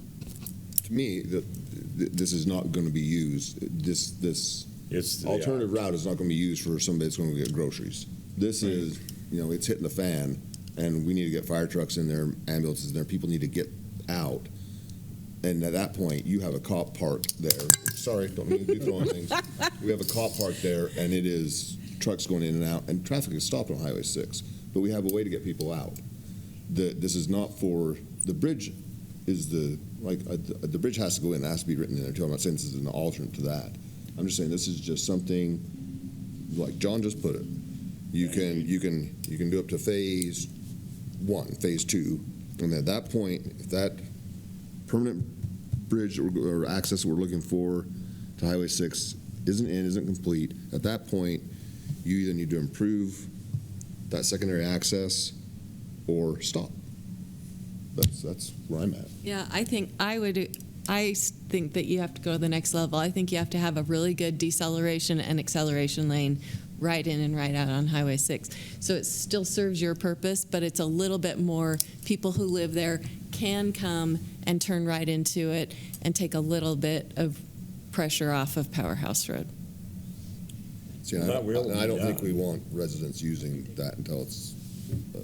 I agree. I don't think we want residents using that in any case, other than for the emergency egress, because that's a situation that comes at any time, and we need to be able to execute that at any time for emergency only. And again, we've addressed some things as well here with the road itself, 4 lanes, right? So that, and not necessarily for emergency, but for traffic. You're talking about Finger Hut. Yeah, Finger Hut. Yes. Yeah. But conceivably, at least 2-way traffic on each side. Yes, conceivably, in an emergency or contingencies for whatever comes up, and we also have GOMEX there. I guess the thing I'm hearing, at least from the developers, is it's going to be hard to put any of these backstops in here because they've got to be able to finance this project. There's risks that they're taking. I think we need to be clear that we're explicitly going to take this on, have whatever contingencies we have until we have that egress, be it GOMEX, and that could be a while, right? We trust in staff. We have trust in the state that is funded. But I think we have to be clear that could happen at any time. Can we live with these contingencies, assuming the developer will continue to go until they're complete because they're getting financing? That's what I'm seeing, and that's what it looks like to me. Mm-hmm. You've been waiting to say something? Okay, I'm excited because I think we actually might be able to deliver on something here. And Commissioner Warnick, you added a wrinkle that makes it a little bit harder. But I know, but I believe in my wrinkle. I Because Believe think you about do. those. I mean, I've been turning right off of Highway 6 for 25 years, and just at a little bit, a quarter mile down the road Before the light. before the light, and before there was a light ever there, but there is now. And I have a short little deceleration lane to turn right at that light. But anyway, that's I think just the my applicant opinion, and I can think you shed could more light on the prospect of being able to do that. But I'm actually opposed to that. Right. I Okay. do not. Well, I think that's a bad idea. We'll take a stab at just answering the questions. I think it could go away if there's an intersection. That's just my opinion. There will be an intersection. Right. But this is where, okay, go ahead. Yeah. But before there is a new intersection with the bridge signalized at 89, our vision has been exactly the way you described it, Commissioner Mitchell, that there is something that prevents people from using Gomex Road every day. And it is only available in the event of chaos. When, you do have, traffic control by way of maybe highway patrol or whoever out on Highway 6 just to make it more safe than it might otherwise be. I believe we absolutely can, and it's been our intention in the development agreement to talk about the timing of that being in place and usable. So I think we can be explicit tonight about what you would expect in terms of when that's done, and would love to get that direction from you. Maybe, what that looks like. I'll let you guys sort that out after. Maybe Mr. Bankhead, do you want to? Just a couple of, we'll call them finding of fact, I guess that's the appropriate term. So UDOT owns and controls the Gomex Road intersection, and we have met with them till we're blue in the face about turning that into a bigger intersection.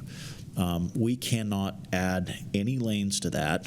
They've just said hard no. They don't want people moving on and off that road. And so our option to expand or add lanes there is No way. that's a hard no. Okay. So that's something that we looked at. That being said, it is a legal intersection. They are fine if we use it. They just said strongly, we're not going to put a lighted intersection there, but if you're going to use it for fire and life safety, we have to keep it open. So that's the constraint that we have there. We can pave that. We can make it look however we want in the short term or long term. But we won't be able to add the deceleration lane. Another is we move down at the intersections in terms of just traffic. With the lighted high T intersection and the improvements that are anticipated to go in as part of the first phase of this development, this is outlined in the development agreement. That intersection at Powerhouse and Finger Hut and at Powerhouse and Highway 6 is when built in 2034, and this is looking down the road a little bit further when Salem and all those things go on, that intersection operates at a level of service C, Which is bad. which isn't ideal. It only gets worse, and it getting worse has nothing to do with this. Right. So we had 2 or 3 different traffic studies done. Spanish Fork is part of the engineering for the bridge and everything. We hired the consultant that Spanish Fork had already been using called Consor Engineering. They did $75,000 worth of traffic engineering. And so those numbers, and they've been reviewed, they're fairly vetted. So from a traffic-only standpoint, till 2034, the improvements that will be part of Phase 1 keep this at while not ideal, but a above code minimum for Spanish Fork City in terms of just strictly level of service. The National Fire Code and the IBC on the 2 entrances require those to be a certain distance apart and certain parameters, and we've met those parameters. So in terms of fire and life safety, we have met National Fire Codes and IBC for those codes. And then this intersection, so from a fire and life safety and a traffic standpoint, we've met the city code or exceeded that. We've tried to do the best we can. So it is our hope that this recommending body would say, hey, if the bridge for some reason never went in or blew up or something, it takes 50 years to get that done for some reason, which that this would work as an effective subdivision, even if the bridge never went in. That's not our intent. We've got the funding, all those kind of things, but that has kind of been the approach that we've taken, because we know that at some level we cannot perfectly predict what will happen on the bridge. It's out of our control. Does that answer some of the questions? Again, long-winded, sorry. Can I maybe just a little bit more? We think it makes perfect sense to require that connection, even if it's just an all-weather passable road that gets maintained regularly. GOMEX, the connection to GOMEX, with either the first or maybe the second phase of the project. It's not a big investment necessarily. It doesn't need to be a wasted investment, depending on how it gets constructed and that type of a thing. So that would be our recommendation as staff for a provision in the development agreement by way of the timing for that connection at GOMEX. So it doesn't have to be in the conditions, it can be in the development agreement? You could add it as a condition that it be in the development agreement. So let me just take a shot at what we're talking about here, because I think we're all kind of saying the same thing now, is in addition to the conditions that are in the proposal now, to add something, and this doesn't have to be the exact language. Where's Joseph? Yeah. We had wordsmith for us real quick. The conditions include an agreement between the city and developers on capping construction phases tied to the second access or the second egress. We'll call it an egress because that's what we're talking about, is trying to get people out of there in an emergency situation. And maybe we don't want to even say what that cap is. I don't know. I would say continuous. You tell me about the cap. I'd say a continuous second egress route throughout the phases. So that would and not specify bridge or GOMEX. That's up to you guys. You guys want a second phase? Get me out of here in an emergency, period. And I can live with that. And if you can work with the state on GOMEX until that time that the bridge is in, I don't see a problem with that, because you're not going to have as much traffic there as it is anyway. Your first phase is right here at the first, and then the second phase, the way that I saw it, I guess it was in the other stuff that we got, but the second phase is just up a little bit more in the middle of the development. Can you pull up the phase map? Here's a question for staff, Dave, or I don't know who this would be. Who would be like over jurisdiction to make sure? Would that be the fire department? Who would be checking the? No one's looking at me or paying attention. Sorry. Oh well, I'll just wait. That's my fault. We'll just wait. Todd. Go ahead. And by the way, you talk about safety things. This intersection, when it's finished, it will really be great, because it'll have the lights on it like we have on the other places on Highway 6. It's going to take some of the pressure off from the Powerhouse Road intersection, because right now at Powerhouse Road, you get a break in the traffic because of the lights that are down there on 2400 on Expressway. So, if you have another light up there on this bridge, that will help the traffic situation on Powerhouse. And I think that, if I'm not mistaken, MAG isn't planning on using Powerhouse as the main. Well, they've got plans for another intersection on Highway 6 besides Powerhouse Road to alleviate some of that pressure off of that, because that big development in Salem's a monster, and people are coming our way. Is the staff paying attention again so I can ask my question? Yeah. Okay. So Blue Can I is ask your my first question? phase? Oh, you go ahead. Who would police the development agreement if we said that we wanted to have that secondary access continuous throughout the phases? Would that be the inspectors, building department, fire department? Who'd police that?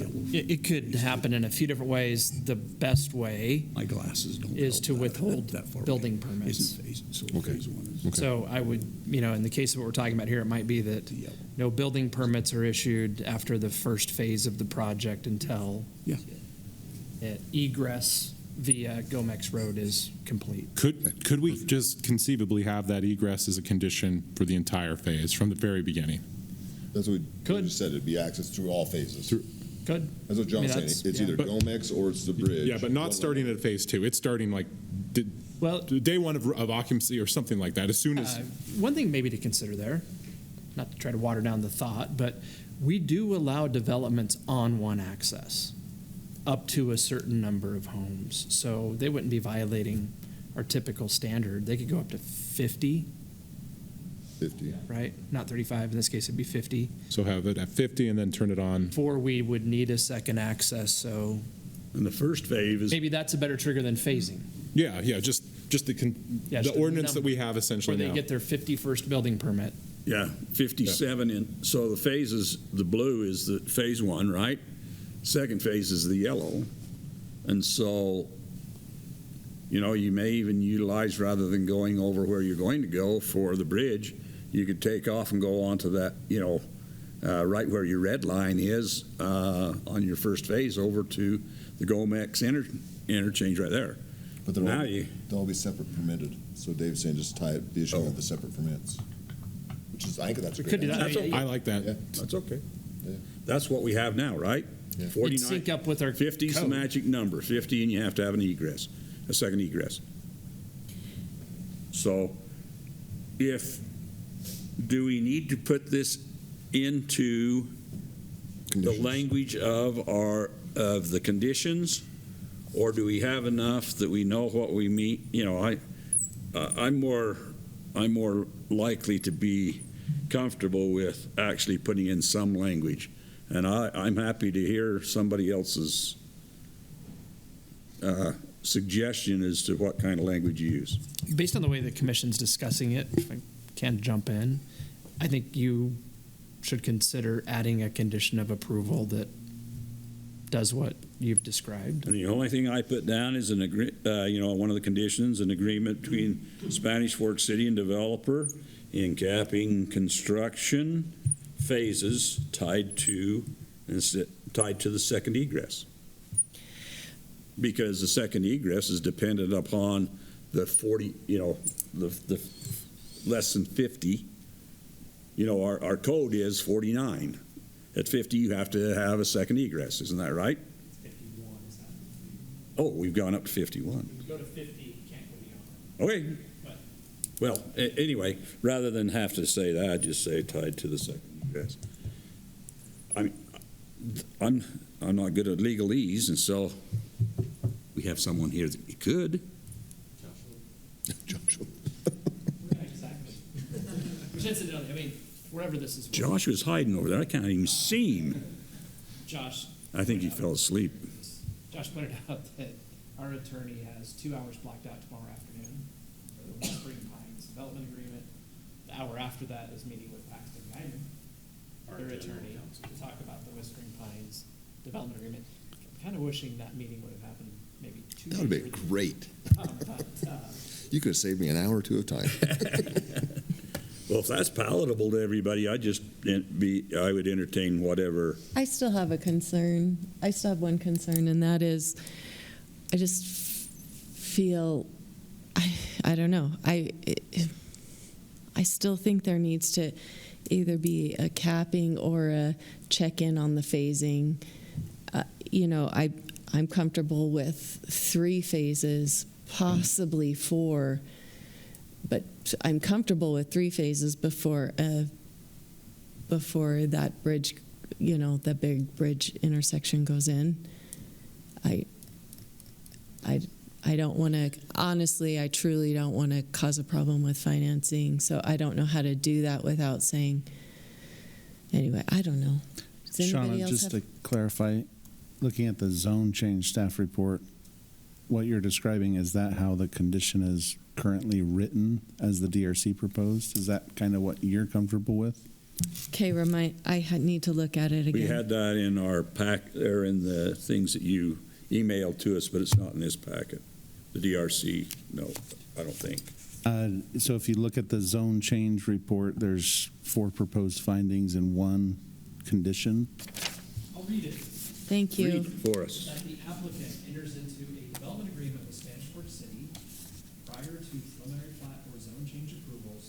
which includes language that provides milestones for the number of homes that are allowed before a UDOT approved intersection of Highway 6 is under construction. That's it. Bingo. That's exactly it. So Brandon, thank you. specific numbers, the way this is intended for the city council to decide. But that's the DRC's recommendation. Well, good job, DRC. We've already approved, no, we haven't approved either one of them yet. Nope, not yet. Yeah, sure. The way that is written, I think could work. What we've been describing up to this point, I thought I heard, and maybe I just heard this wrong, is that a single access, we'll call it the 1.5 access, the bigger Finger Hut Road, could go in until we hit 50 units. And once we hit 50 units, we would have to provide a secondary access, which we all hope is the bridge, but for some period of time, it could be the existing Gomex Road intersection. That we are very comfortable with, that we can work with. I think if it were capped something differently where the bridge has to go in no matter what, or we can only build a certain number of units, that's where we run into difficulties because And that's of the where my reasons. language is giving you that wiggle room. Yes. However, I think that Sean has got a great point in that. What happens if that never comes? And that was the way you described it. That's how I'm viewing it too, is I'm not comfortable at all unless there's that Gomex route. So the way you described number one, that's great. But I didn't ever assume that obligation 2 would go away. That's in the conditions. I assumed that was part of the development agreement, that there would be some, is that before C of Os are issued on the next phase, there's some milestone that's hit on that last thing before that's, or something permits or C of Os or something wouldn't be released or Could I ask a clarifying question? So I think what Dave and the DRC recommended is that ultimately, whatever, there is some number between 50 and 579, and we are going to be below 579 units until the bridge goes in. Is under construction even. Is under construction. Where there's that level So of that could be 2 years, 1 year, or 10 years. Okay, so I think that's to be hammered out in the development agreement. That's what is, and that would be hammered out. What we are proposing, and I think there's some, I'm not sure if this is what you're proposing. We are thinking that there should be that language would be stricken, and the new motion would be that we cannot build more than 50 units on the project until Gomex. Not stricken. That this language for the Gomex would be added in addition to that. So we would have to. So there would be some. Gomex would allow us to go to some units, maybe 200, say. If Gomex Road. From 50 to 200 or whatever. But until the bridge goes in, there's going to be a cap that is not, that is lower than 579 is the motion that you guys are thinking. Yes. And I think, I think milestones, which includes language that provides milestones for the number of homes that are allowed before a UDOT. So we aren't specifying what that language is. I can see how you have a check-in after each phase with something like that in a I think that's important to be in the development agreement because, as Mr. Bankhead's pointing out, and you've talked about, the city has some responsibility in that needs to be, and it's not in their control. Work that out in the development agreement where that tug of war happens at. And that's fine as motion for our group, and I just Steve reiterated that can be the recommendation. We can move forward. That for us, we can't move forward under that, and so I understand your concerns, and we'll just have to deal with that. So, and maybe a little bit more perspective, and this might be distasteful. We don't typically, as staff, like to operate this way. But the language that I read, I believe, is something of a punt on the part of staff that leaves it up to the city council to define what those milestones are. They would approve the development agreement. I think it's entirely appropriate and important for you to make whatever recommendation you feel like makes sense. But ultimately the city council is going to decide if there is a limit.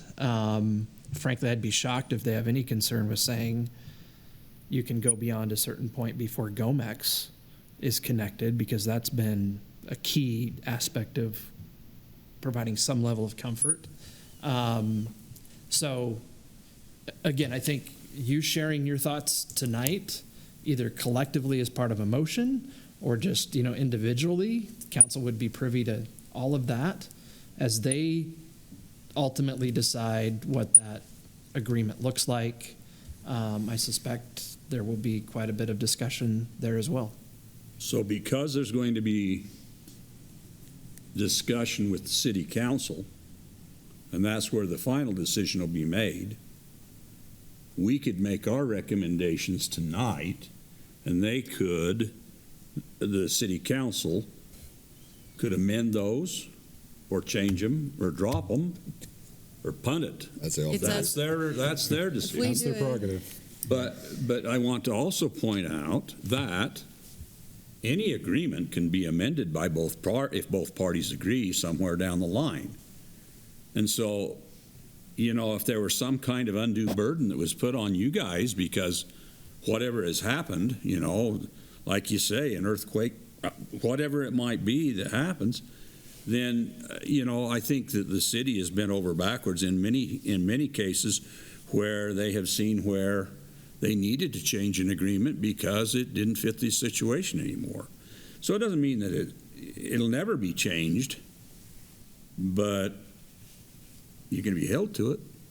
So,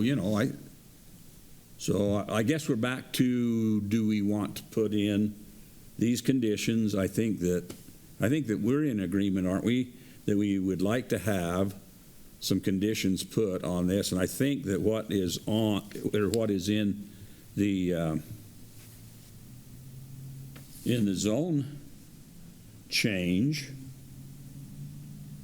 is there anything else that we need to put in there, or are our recommendations that is part of the record of this meeting, is that enough to go to the city council? Well, here's a thought I have here. If we leave this language here, in some ways you said it was a punt, right? The city council can look at that. But what I'm thinking we do, because I hear this consensus, is we add something that says at 51, or whatever the number is, properties, a second egress is established for emergency purposes and is maintained throughout development. That's separate from 89. That doesn't say anything about what happens at that intersection. But we leave that in place, and that is sort of our fail-safe for emergency contingency, because that's what we want. Mm-hmm. And I think what we can do is add that condition here, because that's something I'm hearing some pretty good agreement here. Now, it may not solve all the problems. We don't have the 89 assurances. We may not have those.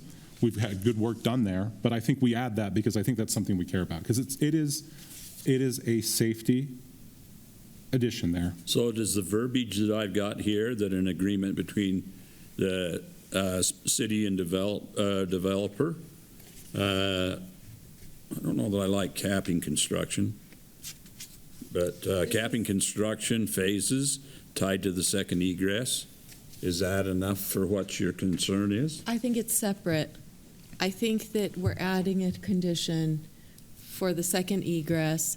This first condition right here, this is us saying, yes, we want this, but we're punting the details to staff and city council, right? Right. So do we add this? No. I think, to me, correct me if I'm wrong, I believe that is for the connection to Highway 6. Primarily. The one that's currently stated. The one that's currently What John, I think what John is talking about is an additional one for a secondary egress to be maintained throughout construction, starting at 51. Yeah, and that's what I mean. Yeah. Yeah, And at some point, So that they're two egress, separate topics. and that could be switched to the 89 intersection when that becomes there, because that's Well, maintained. Then it doesn't really matter.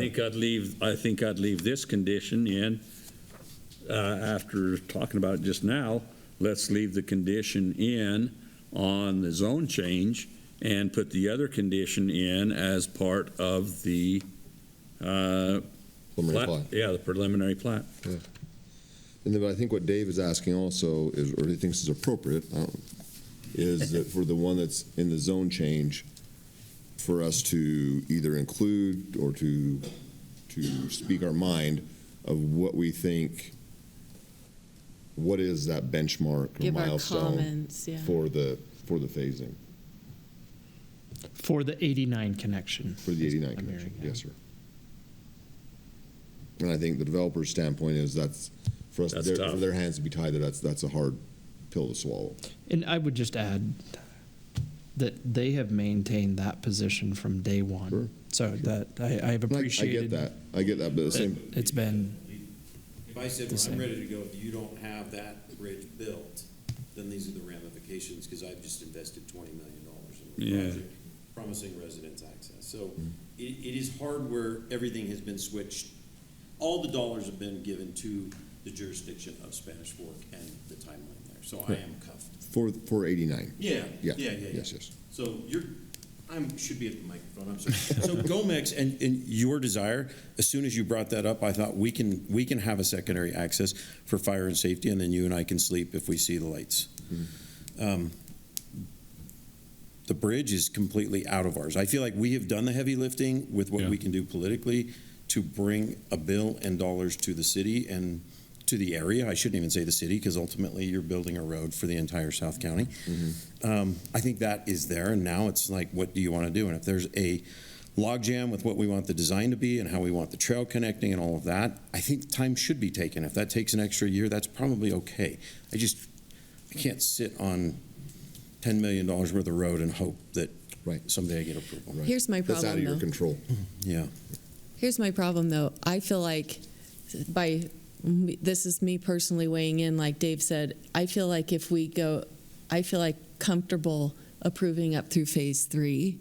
That's me going way farther than I would Yeah. if there's not a guaranteed, like, for sure intersection. Because if there's not a for sure intersection, my knee jerk is like, no, absolutely no. Yeah. But I want to be an optimist and a realist together. So I'm like, I don't want to be an optimist, because that's asking me to be an optimist, to go to phase 3 and invest all of that infrastructure cost and then sit on 3 phases. Right. I can't be that optimistic right, financially. yeah. I think I'm in a different place than you. I think I'm in a place where I say, let's understand that this could go the whole way, and perhaps there's delays with that, 10, 15 years, whatever, hopefully not. But as long as we've accommodated some sort of safety and emergency there, that's what we're willing to live with. And I think that's where I'm comfortable. Is that the ideal? No, the ideal is to get that intersection there with the bridge. That's the ideal. But I think I'll be realistic. I can live with it as long as we have a contingency. And I think if we add the language for contingency, I feel better there. Want me to make a motion? No, I wouldn't. So I'm a little bit more along your lines of this, except I believe there needs to be a constraint for I don't know. I call it my jaded personality. I'm not going to just leave it to, yeah, we'll put it in. It's out of our control, but I think there needs to be some guide rails to that intersection being tied to this development. What those are, I mean, everybody's points, I get the trust issue. I mean, I see that totally. There's, and it's not that anybody is wrong or has nefarious motives. It's just out of control, but yet has went to great lengths to get the money secured, and it's key to their project also. It's in the city's control to a little bit, but there's also some other approvals that need to be made, and it's contingent upon this development being completed by these gentlemen. So there's trust issues on both sides, and There's a lot of moving pieces to your point, and more moving pieces make that's it why more I like the idea complicated. of punting it to Joshua and letting him figure it out in the development agreement. Well, and I'm sure that there's a city council person or two that's going to have some strong opinions about this. Oh, yeah. Oh, I can So, imagine his I opinions. can't wait to hear the discussion. I'm going to get And there'll some be- sleep before. And there'll be, they'll have a better picture though. That's in 2 weeks, and they're gonna know a lot more at that point. Yeah. Yeah, you guys know. The bill will be passed by then, for sure. Yeah, and the or not. development- Or not. Could be. We will know. But the development agreement will also be maybe not completed, but well More you know, mature. hammered out. The idea is that the agreement would be complete by this time next week. So, Yeah. so with their regular agenda. We'd love to, is that And is by it all us means- too in the weeds to say, send us the development agreement? It'll be, yeah, it'll be part of the agenda, public record, piece of cake to send to you guys. Done. More than happy to. So I guess what you said, you're the one that brought, I was saying keep it in the development agreement. You're saying you want some opinions on that. Do you want more than what we've just expressed here? One phase 3, one don't really need it at all, one I don't know where it's at, but it's got to be there somewhere. All of which I think ends up in the development agreement. Okay. Condition that you want to see blank in the development agreement is, That's why I thought maybe being a little nebulous here gives the direction, because everything we're talking about is public record. Yep. City council will read it as part of our decision or our recommendation, however we want to word that. And in 2 weeks, a lot of these things may be a lot closer to resolution. So I think we're all in agreement on what we'd like to do. I think you guys would like to start building the bridge as you start construction. That'd be great, but until you get the money, you can't do it. So the construction agreement that is hammered out between the city and the developers, you know, it started a long time ago. We're kind of coming down the stretch, but city council is going to be the one that actually hammers that out. So again, so commissioners, what would you like to do with this? I'll entertain a motion.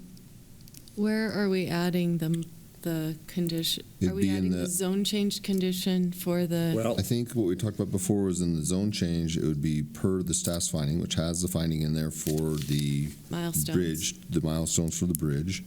And then in the preliminary plat, we had talked about adding the condition that John had iterated. Okay.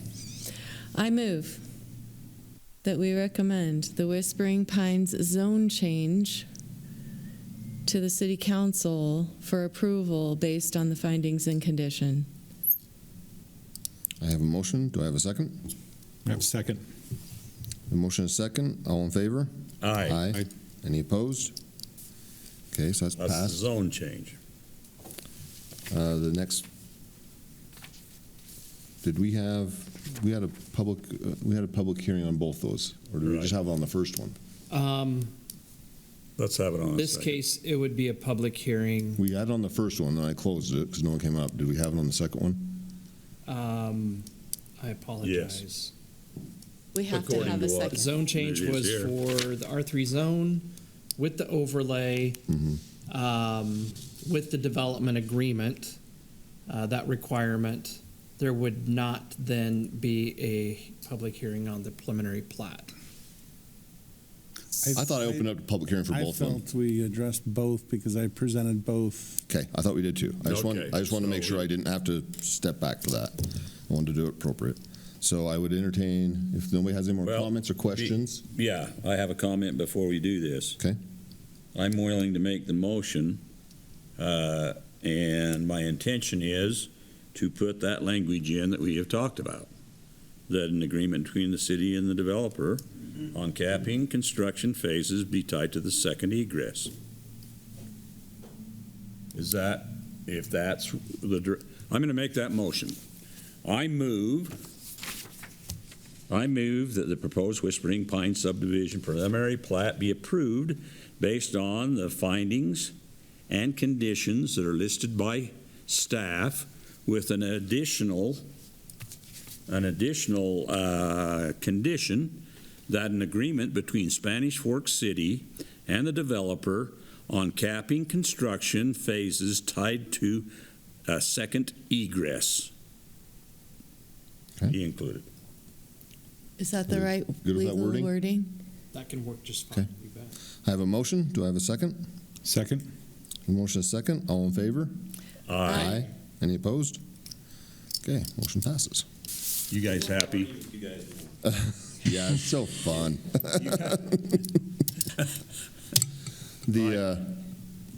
Our last item of business is to adjourn. to a work session if needed.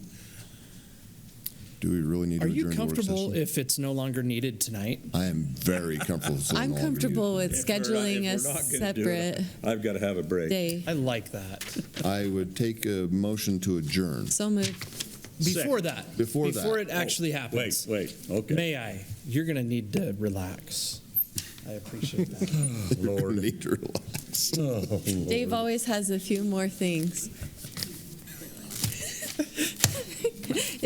Was that you saying back off? She's not. Hey, no need to drag this out, but first of all, we would like to get together on an off night, invite Joseph back, and spend a little bit more time with John as well. So we'll be in Yes. touch with that. Hey, I'm Casey's not down with any spanking looking at a machines couple or of anything things. like that. I hope not. John. Trust Yeah, you guys. you just ruined my idea of Roast fun ya. right there. I just nailed you down for an hour and a half longer than we needed to be here, so I'm afraid of recrimination. We are really fortunate, I think, in Spanish Fork to have a great planning commission. We have great additions. Looking forward to Commissioner Woodhouse, I think it is, that'll be joining us next month. You'll be good. He stuck his head in here for a little while tonight, then he ran out real Here, quick. back. And I appreciated, John, what Commissioners Warnick and Mitchell said earlier.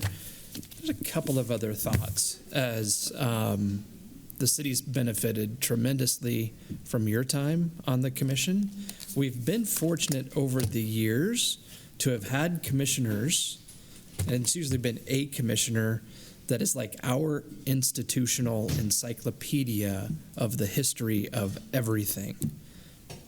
And for the past few years, John's fulfilled that role.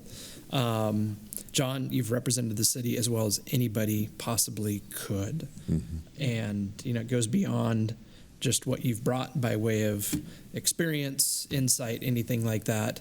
You are as good of a person as anybody that I've been around. And I think that shows, and I think that really is reflected in how you've represented the city, and we certainly appreciate that. A little bit more, and then I'll wrap it up. 6+ years, so probably closer to 7 almost than just 6. Those have been pretty intense years for the city. He's not the only one that's lived through a lot of it. Give or take 400 building permits a year over that time. We're north of 2,500 new homes, not to mention all of the non-residential stuff that you as commissioners, and particularly Commissioner Mendenhall, has been able to put fingerprints on. We're a community now of maybe 11,000 homes. So, just thinking about the portion of what's happened that you've been involved with, and certainly there are projects that the commission has acted on that still haven't been built, so that influence will extend into the future. That's partly why, I really do look at an opportunity to serve as a planning commissioner as really being a significant part of the role of future of the community. Done a great job. We will miss you. I would love to take a road trip with John, like a 10-hour one, and just not say a word and just listen. And I mean that. When it comes to stories, I think they're mostly true. There is. Mostly. I think. I don't know. I don't know why they wouldn't all be true. But I have had people tell me that if I can't dazzle them with brilliance, I baffle them with bullshit. So there you go. That would be a great way to spend time. So thank you. Again, hope to spend a little bit more time still together. And that's it. Thanks. Let me just say a word, okay? And that is that it's a great opportunity to serve in the city. And people really need to get involved no matter what the extent is, whether it's coaching a ball team or whether it's planting flowers on Main Street or taking the Spanish Fork 101 course. It's great to be a part of a community that gives back. And Spanish Fork has a rich tradition. There's a reason that we have a volunteer road in Spanish Fork. And there's a reason that a lot of things have been built in Spanish Fork, and it's due to the people. Mayors, councilmen, and even staff come and go, but it's the people of Spanish Fork that have built a city that can be proud of, and it is actually one of the cities in the state that is held up as one of the examples of almost everything. If you don't believe that, go up to the legislature and sit there sometimes, or go to some of the meetings that we've been to as commissioners and stuff, and have everybody say, oh, well, we're not Spanish Fork, we can't do that. Well, they're in the same position that we were 40 years ago, and they can do it if they would. And, you know, I've had an opportunity to be involved with a lot of good people, and this has been one of them. And it's been a great opportunity for me. I've learned a lot, and I've enjoyed it all. I've enjoyed the people I've worked with, and I really love the staff. I put so much love and support to staff, because you guys have to clean up after we leave. Whatever happened here tonight, you guys get the phone calls. Of course, though, we get plenty of phone calls, and plenty of people stop us on the trail and want to talk about what in the hell are you doing on Main Street, and we don't have anything to do with the Main Street. But anyway, so thanks for all of the hard work behind the scenes, because it's not behind the scenes. You guys are in the forefront, and I appreciate it. I loved it, and I love you guys. Thanks. Thank you. Okay. Next motion to adjourn. Do I have a motion to adjourn? So moved. Second. All in favor? Aye. Aye.